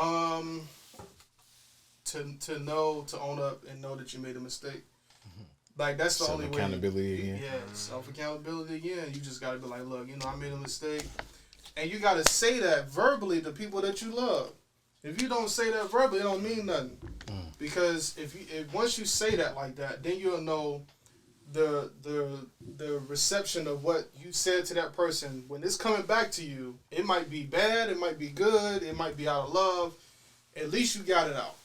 You know what I mean? Once you say that, and I regret it a lot because that's $25 an hour was a lot, and I could have been up right now and still had that job. And not to mention they had a bonus at the end of the year of $5,000 that I skipped out on because I got hired in like April or February, and I was eligible to get that money, and I got fired in October, and I was supposed to get that money in January. You know what I'm saying? So I'm like, I regret that shit. How was Christmas that year? Well, we didn't have any kids, so Christmas was just me and her. My mom, so it wasn't bad. We was actually living with my mother at the time, and I was thinking, we were gonna save money. Desiree had a good job. She was making like $30 an hour. Like, she's a licensed professional. She was up, like strategic behavioral health. I hope they ain't listening right now, but y'all was sending bread our way, and it was keeping both of us up for like 2 strong years. So. We were staying with Bonds, but I just kept the motivation going. I owned up to it. I told my mom about it. She gave me like super like yo, you fucked up. Ooh. I'm like, it just made me want to grind even more. But and then Desiree was like, nah, don't worry about it. It was a dangerous job. Like, you was falling asleep on the way home. Anything could have happened to you. I can hear it saying this too. Talk about falling asleep behind the wheel. I know. I'm no stranger to that. I'm no stranger to that. I'm glad you're all right, buddy. But so what you like losing that job? How was what does that taught? Like, what does that taught you that you now apply like in your life today? You gotta find self-worth with anything that you do, with any job that you have, because they will try to control you and shun you out from anything that you're trying to do within the company or outside of the company. So you got to find strength in anything that you're trying to do and not let the job run you. So whenever something like that does happen, you can say, all right, I'm gone. I got this on the side too. Right. Okay. You see what I'm saying? Always have a backup plan. Always have something, whether it's a couple dollars here and there, it doesn't matter. As long as it's something. Maybe you might be doing investments. Maybe you might buy a house, right? And you already been there for a year, right? So you're going to avoid capital gains. You guys know about capital gains, right? Like, if you buy a home, you can't immediately sell it. If you immediately sell it, you're going to pay 60% of what you gained off of the profit of the house. What's that called again? Capital I gains. just looked it up so I had it in my notes. Thank you for that. Nobody taught me that, but I learned something new today. Yeah. So, like, if you buy a house, stay in it for a year so that way you can avoid that fee, right? So if you have equity, right? Like, let's say right now, if you guys, because y'all think about getting a house. You get a house, you got a little BS job. Cool. You got equity now, though. You got about 50,000, 100,000, 150, whatever it is. The area is growing. Maybe Amazon is down the street. Maybe Apple is coming up. I don't know. But you have equity, right? So if something happened on your job, You know that you've been in this house for a year. I can sell it, get the equity out if I need to, if we get real low. Or, hey, I've been with this job for 2 years or a year. I got 401k. I can pull that out if I want to. Always have a side backup plan. So when it comes down to that, if you going to sleep in the car, you know your day is coming. I knew my day was coming. I just didn't have a backup plan. If I had a backup plan, you would have been straight. I'd have been straight. But I didn't have a backup plan. Right. You see what I'm saying? But I had a backup plan even till this day, leaving AT&T. I already knew what I had. I had money saved up. I'm a firm believer, just because, like, I come from a family of, like, as far as men who have felonies and couldn't get jobs, so they had to be self-employed. So I always knew I was raised under the impression of just shoebox money and just not actually having money in the shoebox, but like having a side hustle. That's not what your regular day-to-day job. Having like always have a side hustle. Right. I was listening to this podcast. It's a Shopify masterclass, and this one lady, she like has like these vegan cookies that she made because her daughter has like allergies, and like Jay-Z invested in her business and everything. And she actually was working at Coca-Cola, and she talked about how they pretty much told her like, we can't have you here because it's competition. Although Coke sells drink beverage, and she's selling cookies, it's still competition. So when you are working in corporate and you want to have that side hustle, how do you keep that on the low and away from the job?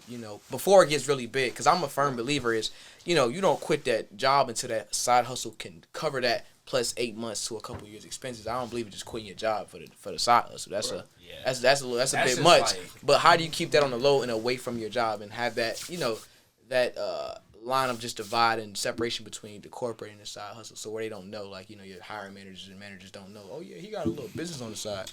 Well, I'll say this, right? If they know you got a side hustle and they got a problem with it, that ain't where you should be. You shouldn't be there, because those type of people ain't conducive to what you're trying to do anyway. Because you still got a job to do. You still got to get a paycheck. Now, if you underperforming and then you say, yo, I got a job, I got that, then why don't you go work that and you leave us alone? Yeah. You know what I'm saying? And I was a manager at AT&T for 3 years, so I know if you have a side hustle, if that's something that you want to do, why don't you do that? And you're underperforming here, so something is not weighing right? So I'm a realist, so I'm going to tell you that so that way you won't bury yourself, right? But there's some places and some managers that won't do that. They'll just be like, oh, you have a side hustle? And you'll be overperforming. You'll be above performance, and they'll say, you know what? I know he has a business, so I'm going to give him a quarter for this year and give him on his performance instead of giving him $1 on his pay. So they do stuff like that, right? You'll know if somebody says something like that to you, like, oh, or you feel uncomfortable about saying that you have a business or you have something going on for yourself, and they might say something slick or might hate on you, that ain't where you should be. Yeah. I don't care how much money you make. Ain't where you should be. So how do you know if they're supporting, like, what is like the language and terminology? You could like give an example of like where you should be if you have a side hustle, so I can identify that, because I'm always have a side hustle no matter what. Something happened to me recently at AT&T. I'm on the way out. Actually, I got my interview. I came back to the store. My store was closed. I only had one rep that day. My store was closed. My area manager pulls up. Now, keep in mind, I didn't just close the store. I let him know in advance about what was going to happen, how it was going to happen. I need people. I have something to do on my lunch break, period. He actually wanted us to work all the way through our lunch. He was going to bring us cakes, cookies, pizza, whatever it was, just to satisfy us staying the entire time. But I have stuff I have to do. Yeah. I go, I leave, I come back, I do my interview. I went to the bank as well. I had to meet with a banker to get some help with the loan that I'm trying to get for my brick and mortar store. So as I'm getting back, he was like, oh, you had an interview, didn't you? I was like, yeah. Man, tis, man. You should have just rescheduled. And I'm looking at him like, okay, I see what this is. I said, let's go to the back right quick. He's on the sales force. Let's go to the back. So we go to the back. He thought I was a young guy. Now, here's my problem with that. Yeah. When you're young, what does that have to do with anything? Not a damn thing. You know what I'm saying? Like, why would you want to treat me differently if I'm a young guy? So when I told him how old I was like, look, I was born in the 80s. Stop. I knew how old he was. He's a white guy. He's a Caucasian guy, military. He didn't have a lot of military experience. I know people that have more military experience. We can be competitive if you want to. But don't treat me like I'm 20-something years old because I got braids, right? Because I wear jewelry, because I wear clothes that's like not my age, right? Like it was just kind of he kind of just singled me out a little bit during that conversation. And when I said that to him, he switched up. He was like, "Oh, okay. Let me just talk about family. Like, I see he's married." Like, it was a little different. And this was my second night meeting him. And one thing that he said when I started talking about my brick and mortar location and what I was trying to do, he was just saying, you know, you shouldn't do it right now. I don't know why that's something that you would do. It's more expensive to have a brick and mortar. You know, it's like $2,300 a month and having this and having that. And I'm just like looking at this man like, are you serious right now? I got bread, bro. You need to stop playing with me. Like, you don't know who I am. You don't know me. I can leave right now and leave you sitting here with nobody on staff. And I'm a strong person for this company. And I've been working 2 stores, working during the pandemic. You have no idea, my mans. You know what I'm saying? I can leave right now and just say bye-bye. Now, I didn't have a job at this point, my new job. I was already kind of mentally done. Yeah, I was checked out. Especially when he said, I'm like, oh, this... I'm about to put my hands on it. You know what I'm saying? Like, I'm on that kind of time. And we just kind of talked it through, and, you know, he kind of like opened up a little bit, explained his history. He explained what he was trying to do. And this is wild, right? I'm going to teach y'all something right here. He was into real estate, and that's something that he's passionate about, but he can't do it because he's a damn area manager. He don't have time. He's always working at AT&T. So how you gonna tell me that I can't do something because you can't do something? Let me pause real fast. So that's a quick lesson right there. Do not allow others to project their insecurities onto you. Go ahead. I'm sorry. I just wanted so they pick up on that language. So we got self-worth, have a routine. Don't allow others to project onto you. All right, go ahead. I'm sorry. Self-projection. Self-projection, always.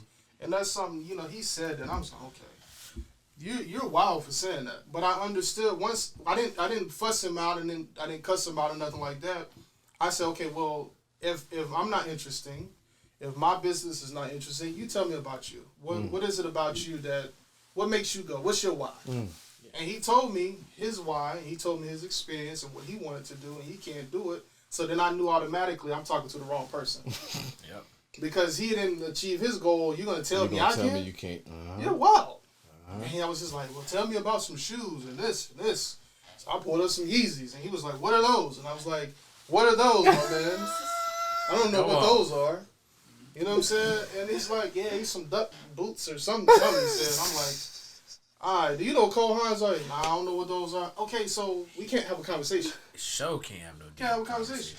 Yeah. So anybody that you invest time with, money with, if they're not vested in what you're trying to do, they can't invest in you. You can't. It won't work because they won't understand it. If some hardship go down, they can't understand it. So with the brick and mortar, can you speak? You want to speak on that? Yeah. That's fine. Please, like, give us the blueprint. How were you able to get to this point? First, tell us why. Give us your why. Why brick and mortar? Why'd you choose this specific industry? And what did you have to do to get to be able? What's like the steps to opening up a brick and mortar? And tell us about just the process and journey of that. So basically, me and Desiree, we understand that mental health is a serious thing in our communities, whether it's young, old, black, brown, white, doesn't matter. You know, we understand that kids also don't get the right clothing, right? They don't get the nice things, right? Like, if you want some foam runners, where are you going to get them from? You got to go on StockX for your kids. Where are you going to get them from? You can't, you got to go on Gold, StockX, whatever. So we recognize that we need to have books because of education. Books have self-worth in them, and we're talking about the kids. They have a lot of self-worth in them. I don't know if you guys are familiar with Gabrielle Union's and Dwayne Wade's book collection for kids. They have a book collection with black and brown kids. It's a beautiful. Actually, I've heard of it. You heard of it? Yeah, I heard of it. It's expensive too. Yeah. Like $20 a book. It's expensive. If you buy them in bulk, it's cheaper. But yeah, man, I was reading that book for Irie and just seeing how she was developing with that book. I was like, okay, what if I took that book and a pair of shoes, like maybe like an Off-White Jordan 5. Match that color, match that shoe, sell it in the package, and then that kid can understand or read that book or whatever it might relate to the shoe or the color. Maybe something like, kids are into colors. We can relate that shoe and that book. Boom, now we got to sell. The client, they would probably pay like maybe like $50 over retail.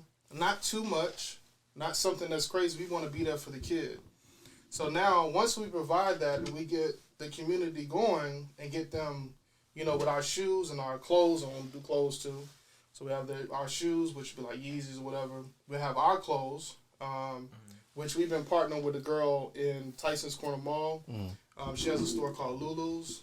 And the stuff that y'all been seeing Ari wearing recently, that's all coming from Lulu's. The leather jacket, the big sundress that she had on for Thanksgiving, all this from Lulu's. Hey, look, if y'all see her Instagram, by the way, she's just the fly, most adorable person ever. A lot of it is more so for the kids, more so for education. There's a lot of black books. We're gonna pair the shoe up with the book. We're going to have a section for the kids. We're also going to sell adult shoes as well. I was thinking about doing consignment, cutting it under maybe like 12%, just following the blueprint of JC, the guy that owns Urban Necessities, following his blueprint. So I've been studying the game and how it works, but our main focus is the children, man. Like, think about your kid with like some foam runners on.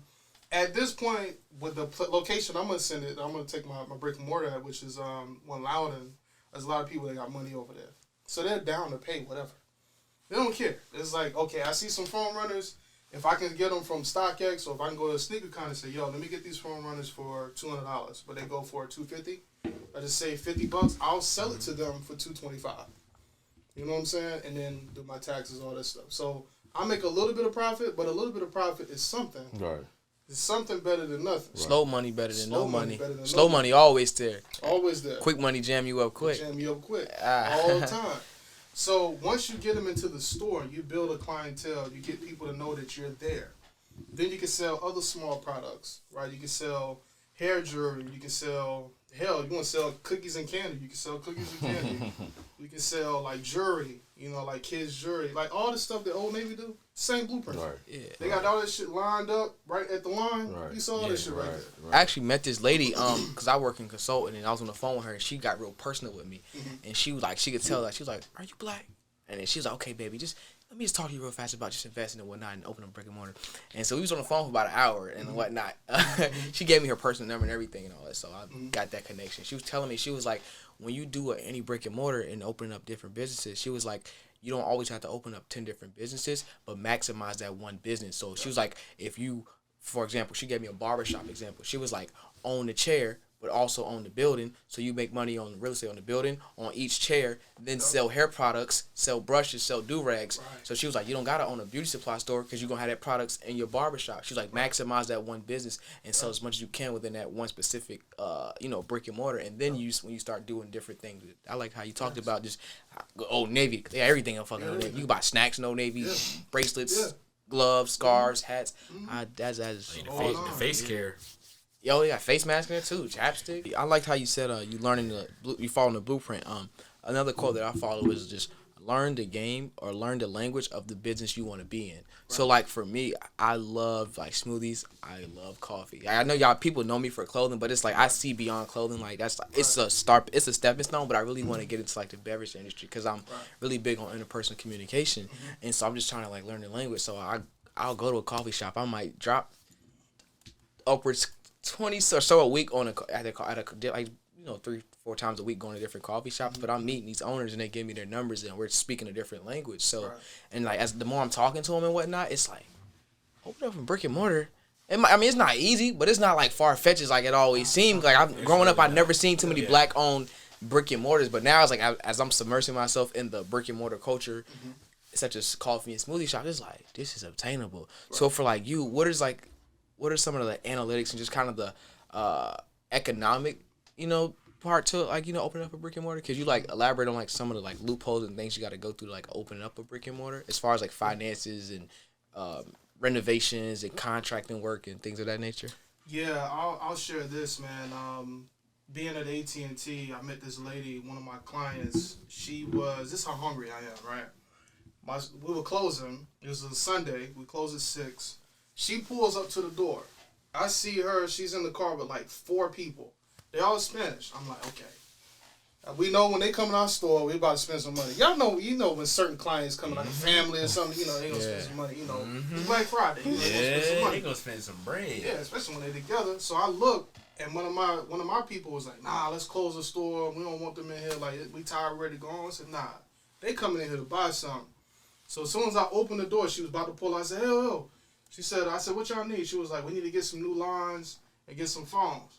I said, how many you need? We need 4 new lines. I get paid $25 a line. I need that. So I said, look, let's go ahead and get you taken care of. And everybody in the back, huffing and puffing.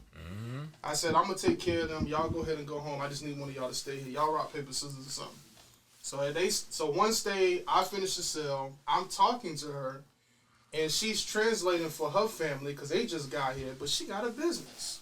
She has a juice shop in Ashburn. I'm like, how? She said, I said, how did you start this? Like, what happened? She was like, I quit my job.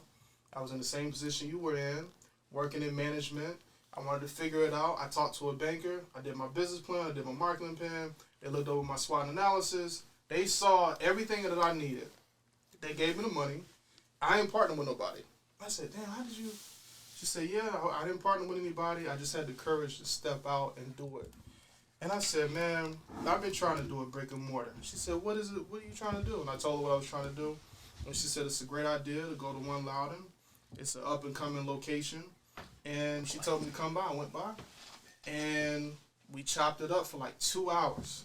And I supported her business. I gave her I spent $200 in there. In the juice shop, I spent $200. Like, I bought shirts. You looking like, damn, that's crazy. I bought shirts. I bought hats. And what I did was I bought her stuff. And I said, I'm going to give you some free advertisement and promoting. I took all her stuff and I sold it. The people on the street. Well, not sold it, but I gave it away on the street. Yeah. The people that was around the block or whatever. And she was just like, man, I appreciate it. It was genius. And ever since then, we've been friends. And she's been putting me up on game. She's been telling me about certain contracts that you need to avoid. She was telling me about certain, and when I mean contracts, like people that's coming in to do your HVAC or doing your plumbing, stuff like that. She was telling me stuff to avoid, things to look for in contracts. If you're going to have a kitchen, a bathroom, a sink, everything is on you. She was telling me all the plays, who to talk to. She referred me to her banker. She has TD Bank, right? She referred me to TD Ameritrade? Yep. Love them guys. Shout out TD Ameritrade. I'm sorry to get that one off. Yeah, you know what time it is. Yeah. She referred me to her banker, her people. So, just having conversations with them, they say, okay, this is what you need, X, Y, Z, okay? Give me some time, I'll get it, and I'll come back to you. So that's in the process of where I'm at now. I like how you mentioned you spent $200 because, like how I said, I spend like that's my vice, quote unquote. I don't smoke or drink, so coffee and smoothie, going to the local shops, hitting them up, just like face recognition, that social currency that I think is important. Face recognition is important. Like somebody can walk, you can walk on somebody's brick and mortar, you on a first name basis, spending money with them. That is how you can foster a relationship, by supporting somebody's business. Because if you just a person off the street, why would they give you the game? But you support, you spend money with them, support them. They'll be more open and willing to helping you out and lend you a hand. Sean, you see me at the shop, bruh. It only take 3 times for you to come in that shop. And I'll know you by a face basis. I had your drink ready for you by the time you get to the front of the line. I don't know how he do it. Like the spots I go to, they already know. I like light and sweet, like my coffee, light and sweet for everything, because I be going so often and whatnot. Oh yeah, I know I believe it or not, I remember hundreds of people drinks, bro. I just see their face and I just know. Yeah, that want to see you. Like, you don't want to see nobody else. They always want to see you. You not working and they gonna be like, oh nah, but it be like that. But building those relationships with people is definitely important. Yeah. And then they'll tell their friends tell their friends, and next thing you know, you good. Yeah, I know. Here, listening to UG, we're alike as far as acquiring information. Is we'll do our own research, but we use our power of networking to also acquire information as well. Right. Just from casual conversation to where the initial impressions that people give off from us or whatever, that leads into exchanging of numbers, which leads to, hey, let's sit down one day, let's talk one day, I'll pull up to your shop, blah, blah, blah. Like, I am not a coffee drinker at all, but there's one shop that I visited one time that I was, oh snap, he told me a whole bunch about. There's plenty of people who just from me servicing them and getting to know them on a more personal level, they got more insight on what I'm trying to do, where I give them my number and we have spoken on like, oh, this is what I've done for what you're trying to do, blah, blah, blah, blah. Yep. And I've just acquired so much just from doing that alone. Yep. Man, I've acquired so much from you being here today. And you know, one thing I've learned, like I said, been playing the game with this man for a whole year. One thing I've learned today, I'm taking from today, you're like an older me. Yeah. Yeah. Yo, bro. I'm telling you, bro. Yeah, right. Yeah. That kind of gives me stuff to look forward to in the future. I'm like, right, to see where I'm gonna be at. Yeah, because hearing your story, you have had your ups and downs. Yeah. And your highs have been very high. Your lows have been something where it's like, damn, like you really persevered through those. Yeah. But I think it's something that, again, the listeners, and if I can speak for myself, all of us in this room need to show, okay, it's not going to be an easy thing, but just looking at you, you seem like you're in a good state. Yeah. And hearing you go from where you at 23 years old, where we're like close to now, it's like, damn, okay, he persevered through that. Had a family, different job change, different career changes. Now look at you. Yeah. Your age, where you guys are right now, you're gonna be frustrated with a lot of stuff. My biggest advice to y'all is to just remain focused as much as you can, because there's so many distractions. With your girl, with your mama, with your whoever it is, there's always a lot of distractions. With your brother, you know what I'm saying? You gotta stay focused. When you get my age, you don't care about that. I only come here one time a year. I don't come here a lot. And when I do come, it's with my mom and I go back out. I barely see my dad. I barely see certain people. So I'm always on the move, right? But it doesn't bother me. It might bother them, but it doesn't bother me. Like, I don't mind not being home. I don't, right? So once it's you guys have a lot of frustrations around. You guys have a lot of distractions, right? Things that can happen. Like if something happened with your dad and your mom right now, it's a distraction. You have to stop what you're doing and then work on that. So you have to make sure that you stay focused, man. Keep right when I said, write it down. Write down things that you want to do. Write down thoughts and things that you may see yourself in the future, right? Make goals for yourself, small goals. If you do that, it'll keep you focused. And then you got a girl that's strong in your corner. You got somebody that's significant that's in your corner. That's a whole nother extra add-on. That's just a bonus. Yeah. Because even with Bree, she can't tell you what to do. You just got to trust that she got good judgment, or you're going to make your own call on it.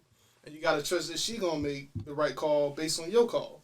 So just make sure, like, just don't get frustrated. You got a lot of time. Like, I'm 35, and I just scratched the surface. But I'll tell you something like this. I wanted to be here. I wanted to go through everything that I went through, because if I didn't, I wouldn't be able to teach others. And you know me, Kelvin and Brandon, you, DeAndre, I always protected you guys. I always wanted to make sure that I went through it first before y'all went through it. Because all y'all like my brothers. All of y'all, especially Kelvin and Brandon, because I was there heavy with them. Right. You know, so it's always, a learning point for me. But I always want to make sure that y'all get stuff too before it happened to y'all. So that's why I teach you, try to educate you. Y'all been hearing me talk. You know what time it is. I just try to make sure, and we stay safe when we do stuff. When we have a good time, we try to stay safe. So I say this, right? I'm super protective. I got a blicky, so just want to keep it. It's really Call of Duty at my house. Really Call of Duty. I got a couple. Desiree too. She knows she's definitely very skilled. Damn thing. And it's you have to protect yourself, right? But you got to stay focused. You got to stay disciplined. Even with having and owning and purchasing a weapon, right? You got to stay disciplined. You got to be focused on what you're doing. You got to know the law, right? If you want to be a criminal, you got to know how to be a criminal. You got to know how to get out. If you get locked up, you got to know how to get out. You see what I'm saying? You got to know what you're doing. Whatever you're trying to do, you got to know what you're doing. So in any aspect, you got to stay focused. You got to use your resources, whether it's people, places, time, jobs. So I'm using my job right now as a resource. So you just got to use all your resources. I had a quick question. So I know you mentioned, like, having that strong one in your corner. My girlfriend is definitely, like, a strong, like, my backbone. And, like, with us, she's actually an entrepreneur herself. So, like, I feel like I got one up because that's my business partner. Right. But how do you find that balance between, like, romance and just, like, relaxing and just that genuine just interaction, just find, like, just decompressing as opposed to always just worrying about the business and financial shit? Because I feel like that's something we always got to challenge ourselves on. Like, so for you, what's your techniques for, like, maintaining that discipline? Like, okay, this is chill out time, this is business time, I'll say this. I'll go even deeper because I know what you're talking about. When you get older, you don't really, and particularly the type of time that me and Desiree been on. Like, I've known this since 2007, and we've been married for, let me see, it's been 5 years now. So 2016. Yeah. So then like sex isn't really an issue anymore. Because you've been down that road, right? So, like, intimacy in the bedroom, when it comes, it's cool. But what you really focus on is spending time and setting your laptop down, putting your phone down. You can get 15 minutes in, that's time. You get an hour, you get 2 hours, the rest of your night, that's time. So you got to find things that you guys like to do, but you got to work your ass off during the day. So you ain't got but so much time. When you wake up in the morning, I know y'all look at your email first thing in the morning. Everybody look at the email. Probably the social media. I just started, like, I think once I moved, like, to college, I made a LinkedIn and got my internship and started getting more opportunities. I've been, like, I check my email regularly, like, often. Yeah. Facts. You got to check. I mean, that's the first thing. So that's when your clock starts to tick. Like, I drop Ari off in the morning at 8 o'clock. I know I got to be somewhere. My clock ticks then. See, when I was at AT&T, my clock was ticking all day. When y'all come up to Virginia, I'm working. That's not fair. It's not fair to me. It's not fair to my family.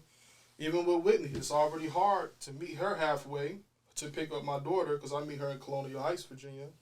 So to meet halfway, I've literally been doing this for 4 years now. I have to meet halfway. I have to take off of work, pick her up on like a Saturday because I work every weekend. I haven't had a weekend off in years. This is the last weekend was the first weekend I had off in like 7 years. Unless I took vacation or PTO or something like that. But just to have that time set aside, back then it was hard for me to have intimacy at home. So I would be driving 2 hours, driving back 2 hours. Then I would have Whitney at home, so we couldn't really be intimate because I had to make sure she was good throughout the day. I also had my job. Then I had my business. Then Desiree's business, so we always had something going on, so we had to make time. And the only time we can make time was either when the kids were asleep or if we both didn't go to work that day, which would be on a weekday because, remember, I'm off during the weekday. So she would take off on a Wednesday, and we would go to the movies. Kids in school, at camp, whatever, we'd go to the movies, have a glass of wine, might go home, get intimate during the midday, or we might, you know what I'm saying? Like, we got to find time. We're working a lot. It's some days we even see each other. Like, you know what he said? You ain't see him. Bro, my pops, when he used to work that third shift, bro, I ain't never seen that man. I swear I ain't never seen him. Like, cause even me, bro, I don't get no weekends off. I worked every weekend since I started working, unless I took off. But yeah, since I started working since 2016, I have not taken. Well, I've not had a weekend off. Yeah. But I mean, you ain't got no, you ain't have a heavy responsibility. Exactly. I don't have heavy responsibility. Like, thank God, I don't have nothing crazy going on. Yeah. But like, it's always good that you want to spend time with people. For sure. And that's something I wish I still had time. Which I know is coming. Where I get to spend a little bit more time with, like, my friends, family, whoever. But I understand. Yeah. I understand. You have to, like, make some type of time for something. Some type of time. Yeah. Yeah. Y'all see y'all be on the game late at night. I don't get no sleep. That's the thing. You gotta pick up at 8, 7 o'clock. We be on the game 10, 11 o'clock for about an hour. At least if I get an hour in on the game, I'm good. Mm-hmm. I'm good. What time you go to sleep, G? If I'm on the game, I probably go to sleep like 2 in the morning. Because I be playing with them. Because they get on at 11. But see, I don't say nothing because I know what kind of time they on. I know that they work hard. So it ain't like they be out here playing around like they might have a pod do that night. Then they'll jump online at 11, 12 o'clock. I be screaming. I ain't worked all day. Sorry. Right. And that's our one too. Because I have to scream. I know it's getting to that point where, like, our schedule is just getting there. Yeah. As far as I get off, and it switched now. But before, when Bree had different schedules, because my game was kind of around her, I would get off, spend time with her, then get on. Yeah. Versus now, it's like I get off, try to get on the game until she gets there, then I'm off. So if she get off at 11, y'all hear me? Oh yeah, I got one more game. Hey, bro, I'm running one more. I got one more, and then I'm about to get out. Getting fucked up that last game. We be getting fucked up. But I mean and that's what I say. Like it comes to the people around me. It kind of makes up my schedule, and I'm kind of chasing like my chill time again. So I'm trying to work my way up to where, okay, that Wednesday for you, I can have that weekend for myself, or whatever the case may be. Right. I know he needed too. Just wait till the end of the year, bro. End of the year. That's when everything gonna change. Yeah, I'll say this, man. Like my pops is a DJ. He DJed most of his life, and he was in and out with my moms. I got 2 other sisters, half sisters, so he had 3 women pregnant at kind of the same time, like 2-3 years apart. So he was a soldier, man. Like he stayed in the street, but he made a living off of DJing. Like, how do you do that? He made a living off of it. So like back in them days, like in the 90s and the 80s, he was in the club heavy. And he knows a lot of celebrities. I've been around a lot of celebrities like Busta Rhymes, Rod Digger. I got pictures with him. He got all that stuff. And he was my pops. Like he's a night owl. He stay up. He get his work done. Sometimes he has me out. So I think that work ethic, I can't go to sleep at certain times because we're out, we're working. I'm either taking crates up the stairs or bringing them to the car. We either loading up the truck to go there to the venue or coming out. And we're always out 2, 3 in the morning. And it's work. And he would just pay me. So he would get paid. I would have to wait for him to get paid. And then he would come downstairs and pay me. And he would pay me like real money. I'm like, oh, this is crazy. So I think just being a night owl is just probably always going to run in me because he always worked even during the night. So like sometimes when we're on the game, I'm still working. So I'm like taking notes. I might think about something. I'll take some notes about something. I might think about something for the job tomorrow. Or I might check the schedule. This is AT&T. I might check this. Now I don't have to worry about that. I'm off weekends. Meanwhile, I'm on the game talking about tools and shit. Yeah, you taking notes. Yeah. That's why I be quiet. I be quiet sometimes. I be having my laptop. Yeah. Talking crazy, bro. I'm sorry. Yeah. I don't mean to take your focus away. Oh, no, you don't take it away. Nah. But yeah, I'm always working, man. My pops worked a lot. He spent a lot. He didn't really spend too much time with me, but it was just enough for me to get the message. But he worked. He's still DJing. All right. He got a full-time job though, but he still DJ. But even though like the sacrifice of him not having a job all those years, he can't retire from nothing.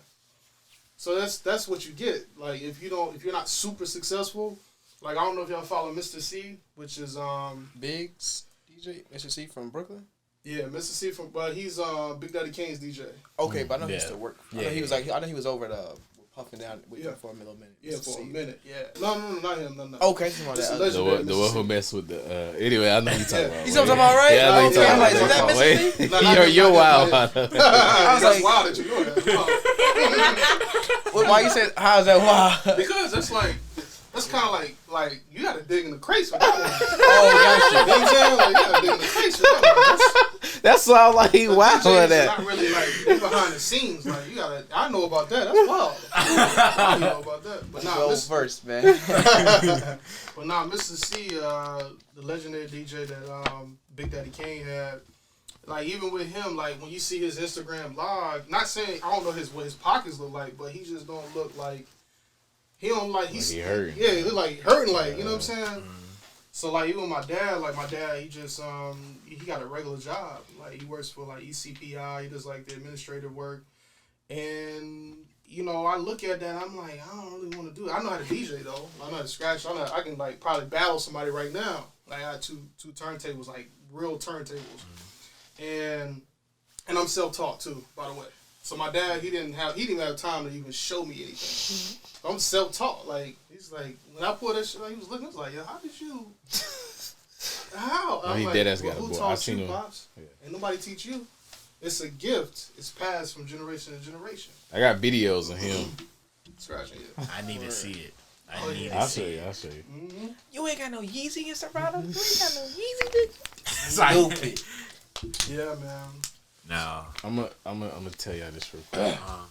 My eyes are getting heavy. Just so say, y'all know. I was about to tell you, we reached 2 hours. This is I'm sure we did. Part 2 tomorrow. I got time. Well, just to wrap this up, G. I appreciate you stopping by. Yes, for sure. This episode, hopefully for the people listening, was loaded with just knowledge, information, which I usually get from our conversations. Mm-hmm. And I'm glad that we now have another platform outside of the other interviews you had where people can. I'm about to be talking to you more than Sean. Gonna be annoying him. Yo, yeah, what's your pen? What's the SQ FT per month on the spot for commercial real estate? The SQFT square footage. Yeah, I know. But yeah, see all that. Appreciate you for coming up here, spending time with the Now We Poddin Boys. Yes, sir. And I want to thank the listeners for tuning in, watching, Spotify, Apple, YouTube, however you listen. Appreciate you. It's now coming up to our year mark by the time this came out. So you are actually our first person up here after our first year. Yeah. So yeah, we're going to clap it up for that. And then with that being said, everybody have a good night. It's Now We Poddin.